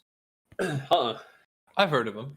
So their earlier stuff is a little more hardcore, and then it just keeps lightening up, and I don't know. I do like bands that evolve. I got some. Actually, I'm wearing a Taking Back Sunday shirt right now. Hell yeah, you are. Like, I really like Taking Back Sunday, dude. They did a Tell All Your Friends tour, where they just played the album in their entirety. And I went and saw it, and it was so good. I bet it was. And I've seen Taking Back Sunday like 3 or 4 times. I love them. But like their newer albums, like they're all right, but it's not something I listen to. Like I could listen to every day. And same with like Brand New. I definitely couldn't. I can't get into their newer stuff. Maybe I need to give it another shot, but they evolve so much. It's just different. Brand New evolves every album, and I like their like. Yeah. Well, and especially the bands like that have been around for like a decade, a decade plus, especially like SKSK, like it's gonna change. So like when you see A Day to Remember, like I'm disappointed that they changed because I saw them live a couple of years ago in Salt Lake with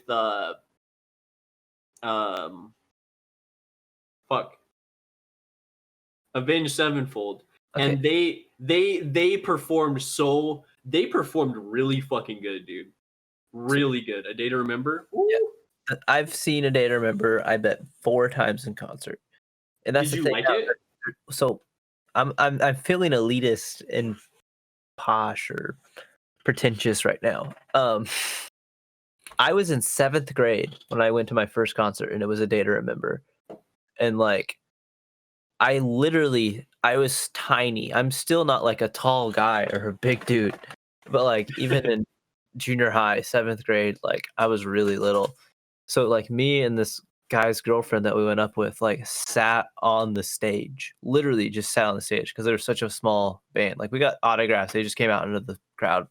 Like I still have the little poster. They all autographed. That's actually awesome. That's why bands like that were so cool to get in early and to be able to go to those shows where you could get on the stage and then stage dive off and grab the fucking mic and, sing with them. Like that was a thing. Like I wasn't old enough. Like I had been to a concert before where I had like touched the person just because I could get on stage and then jump off. But I was too young to like had been able to get on stage and like sing with the fucking dude. Mm-hmm. But that stuff is so cool. And that's like back whenever, you would have been able to see A Day to Remember and sit on stage. Like you still do that at bigger. Sorry, go ahead. At bigger concerts, I don't know. There's always the security gate with a gap, and the security guards just stand there. Your likelihood is so small, like obviously because there's so many people. But I've definitely like every single concert, especially like bands that I've been to, not just like even single guys. Like when I like Tyler the Creator, like literally every single concert I've almost ever been to, someone has gone on stage. There was a security gate. You're right, but yeah, that's true. I get you're right.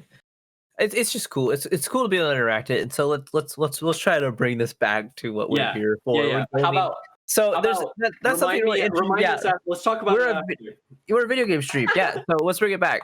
So something really interesting about the video game media then is like there's not in very many cases, like maybe specifically Nintendo and like Bethesda, there's not a face to the video game, or there's less so. Like, okay, Hideo Kojima, that's like a name you'll recognize. But more often than not, there's not going to be a direct name tied to the media. There's going to be a company.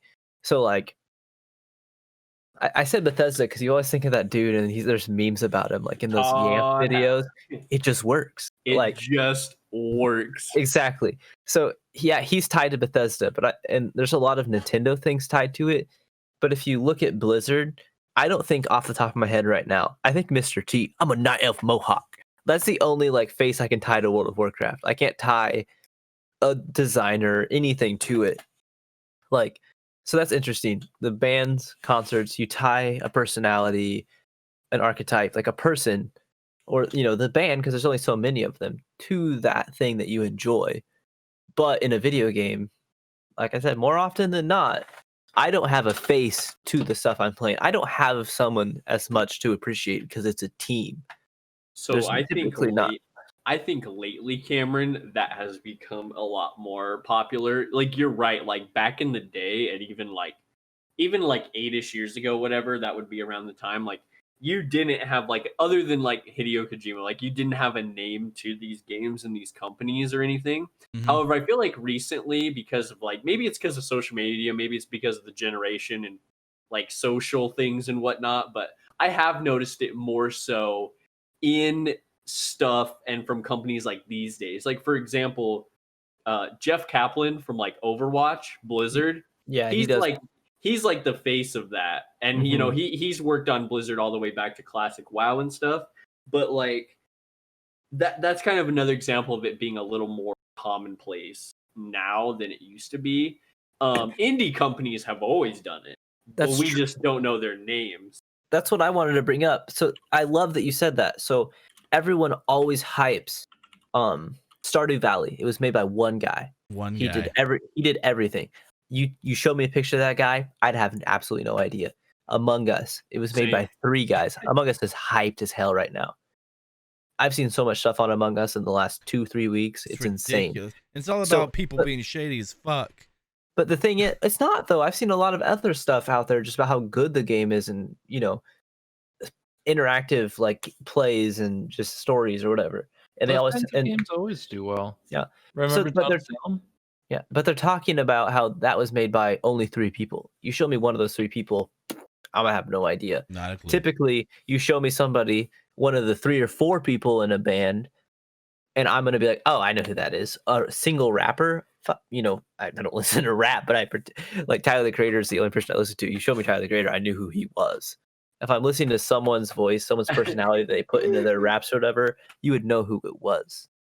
And the producers too, probably. But like, I don't want to get on it, but like, if anyone that like, you should listen to the album Igor. That's all I'm gonna say. Like, that's a fucking amazing album. Anyone listening, listen to Tyler the Creator's album. His old stuff's better. No, dude, no. I mean, I like his old stuff, but I also like. Don't you like? Well, actually, you probably don't because we're getting off on. Can we talk about this in like 30 minutes? Because I really want to talk to you about this. But you know what? Let's talk about what I want to finish off this subject and then we can stop. If we want to keep talking about music at the end of this podcast, why don't we just do that? Sure. Yeah. That seems like a good idea, right? Yes. We just do that for a little while. Well idea. You guys don't want to, we'll just stop. You're beautiful. So, everyone, no matter what they say. Filthy Frank. Words can bring me down. I don't even remember why I looked it up now, but I looked up the clip of Jeff Kaplan from Blizzard saying GG Easy on YouTube. That's amazing. You need to send that to me, man. Did you get hey, I bet Cam and Zidane don't know this. Do you know what happens in Overwatch if you type GG? Oh, okay, you do know that? I know something happens. It makes you sound like such a pussy. It has these like oh yeah, it says nice things for you.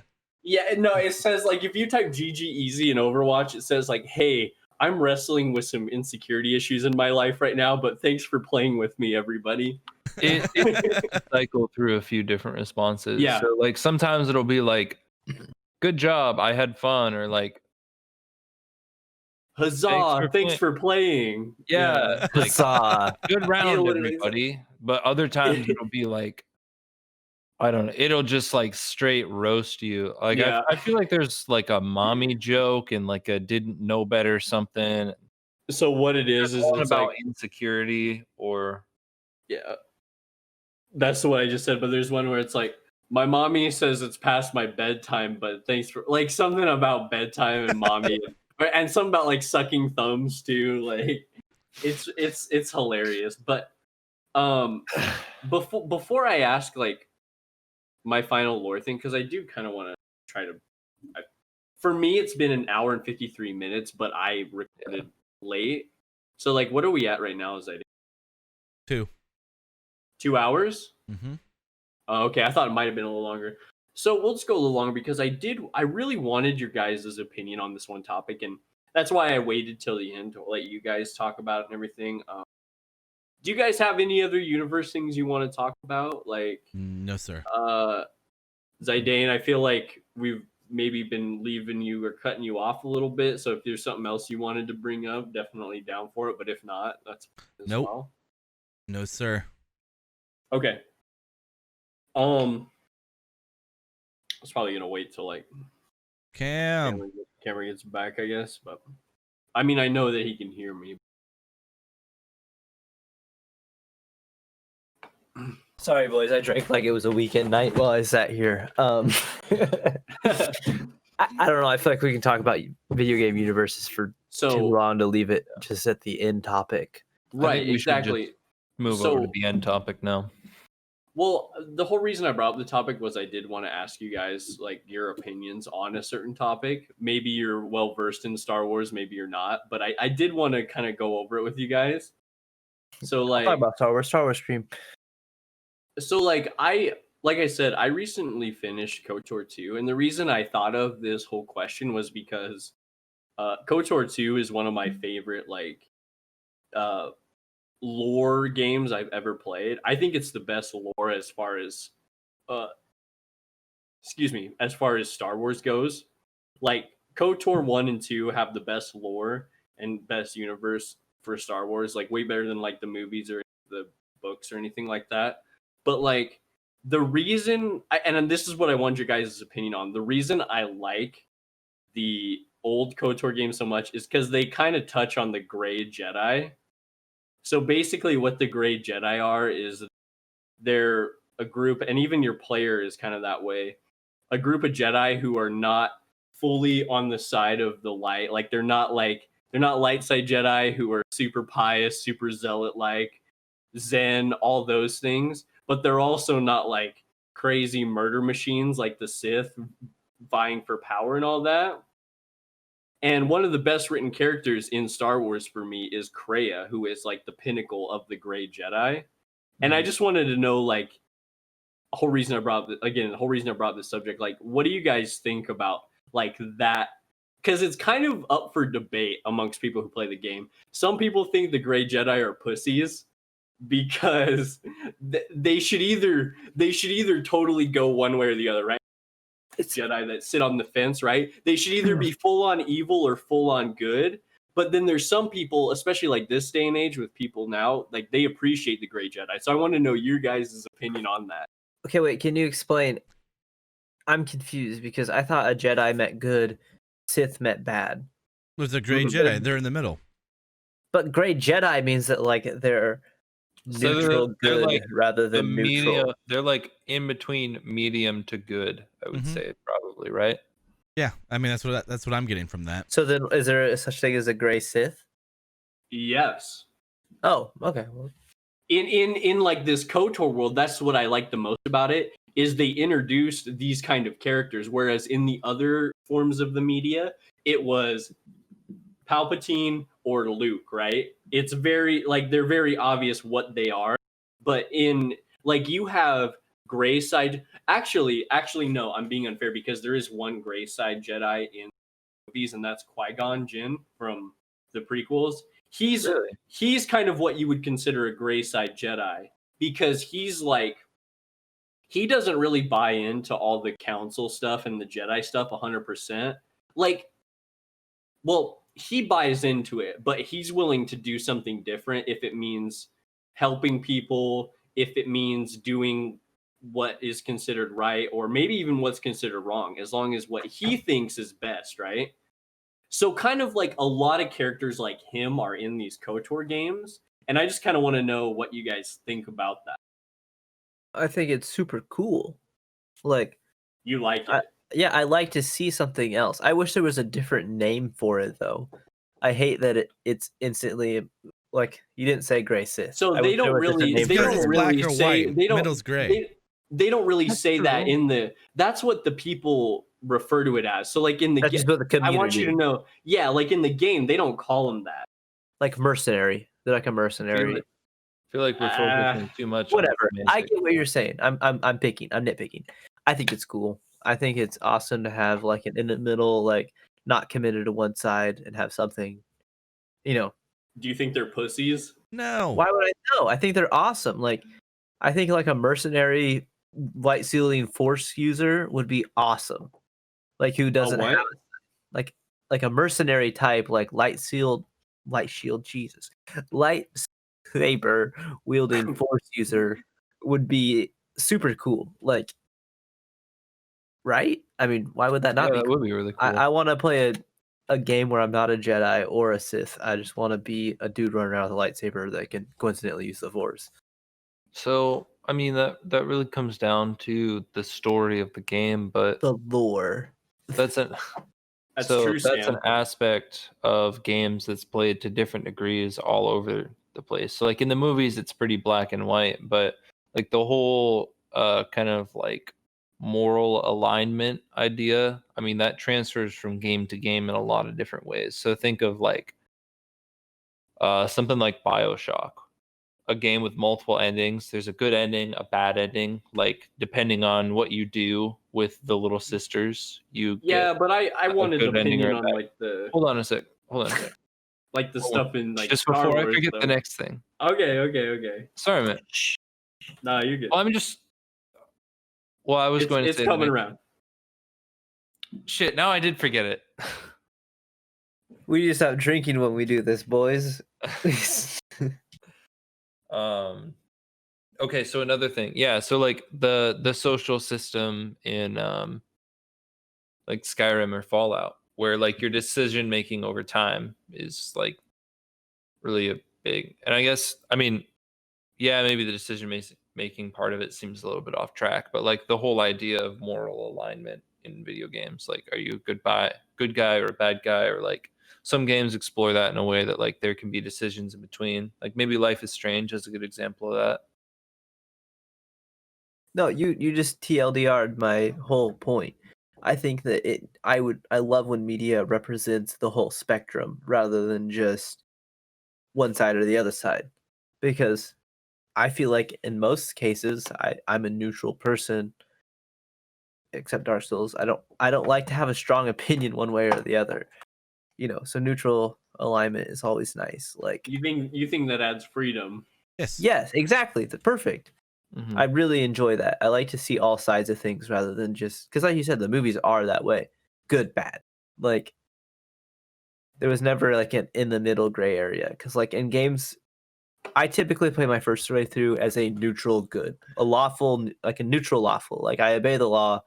My decisions aren't always the perfect best thing to do, but they're not like evil decisions. Like that's the way I like to play games through, and I like games that have decisions, and that's how I want to play. I don't want again, that's why Fallout 4 sucks. There's good, bad, sarcastic, no. Like that's your options. I would rather have a variety of options where I can pick how I feel as like a character. So, and the thing is, like, Kreia, who is like the pinnacle of the Grey Jedi in Star Wars lore and everything, she's considered one of the most popular and favored characters in the whole. Like, out of all the characters that have ever been made, she's one of everyone's favorites. And I think you're right. I think it's because of that reason. What do you think, Zaiden? You're on board with it too, right? Yes, 100%. So, okay. I feel you don't like think they're like pussies? No, absolutely not.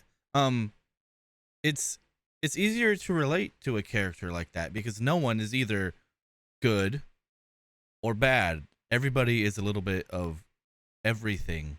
So when you have a gray Jedi, it's like it's a real fucking person who, I love that answer, who follows their own thoughts, and yeah, this might be good, or yeah, this might be bad, but I'm gonna do it because it's gonna help, everybody. So that's my thought on that. Or you might do something bad because you're like, hey, I gain. Yeah. But it's also like I need that monetary value so that I can continue like living as a person and everything. So like there's see, that right there would be considered like a bad thing, but at the same time you're helping yourself. Mm-hmm. So like, yeah, and at the end of the day, everyone wants to help themselves, whether they want to admit it or not. For the most part, yeah. You have children, Zaideen. Spot the nihilist. Darth Nihilist Zaideen. It's true though. So yeah, I like it. It's cool. So I was gonna say, I also think that's a unique aspect of gameplay, like in a role-playing thing. Like if there are consequences for your actions and you kind of get like a running balance. I mean, that just, so like Cameron is like a neutral, lawful person. I'm more of like I like to do generally good, but then also good. like every once in a while if an NPC like pisses me off, I want to be able to just fucking murk him, or like Chaotic if I have the lawful. opportunity. Yeah. I am a chaotic neutral. Is that how you guys would describe me? Yeah. I'm lawful chaotic neutral neutral. with the chaotic side, but that's where safe scumming comes in handy, because it's like you play sane so long, you always want to. I said how much I hate safe scumming, but it is cool to just go off once, like Grand Theft Auto. I want to go on a killing spree occasionally. There's no consequences in it, so you don't have to save scum. You know. Yeah. Skyrim, it's nice to just go off in a city just to see what would happen, or if you could kill that thing. Or if you see a big pit of lava and you're like, I wonder if I'm going to die if I go into that. So you save and then you jump in it and you're like, yep, I can die. Yep. Is there an invisible barrier? Can I fall off the edge of the map or not? Right, Like, yeah. I wonder if I can just scale down the side of this mountain instead of going the long way around. Let me quick save and try to ride down it on my horse. 100%. Yes. Yep. Oblivion was like that too. Or like, I wonder if I can get away with stealing this. Exactly. For sure. See, that's another good one. So I mean, you could be like a good person who like helps saves the world and like makes good decisions, but you could also like, I'll steal from the rich if I feel like it. You could be Robin Hood. There were a couple missions like that in Oblivion, weren't there? I don't know. I think especially the whole basis of the Thieves Guild was kind of around that premise. Yeah. But who was the fox guy? The gray fox. The gray fox. Gray. The what is this? Star Fox? The gray fox of the Thieves Guild guy. Yeah. Anyone who puts on his cowl will not be remembered. Of Anvil. Yeah. Awesome. Well, guys, thank you so much again for like taking the time to join me. Like I said, this is probably one of my favorite. Yeah, it's one of my favorite parts of the week. So like, I definitely appreciate this time when I can sit down with the boys and talk about games. It's always a treat. I'm struggling with some insecurity. No. But yeah, so thank you guys for joining me and talking. As always, like thank you anyone who watched. Thank you for watching. Thank you so much. Cameron, make sure to comment, like, share, and subscribe. Tell your grandmas, your cousins, your brothers, sisters, fathers, mothers. We would love to have more. Sorry. Tell your cats. I do the outro. Tell your cats.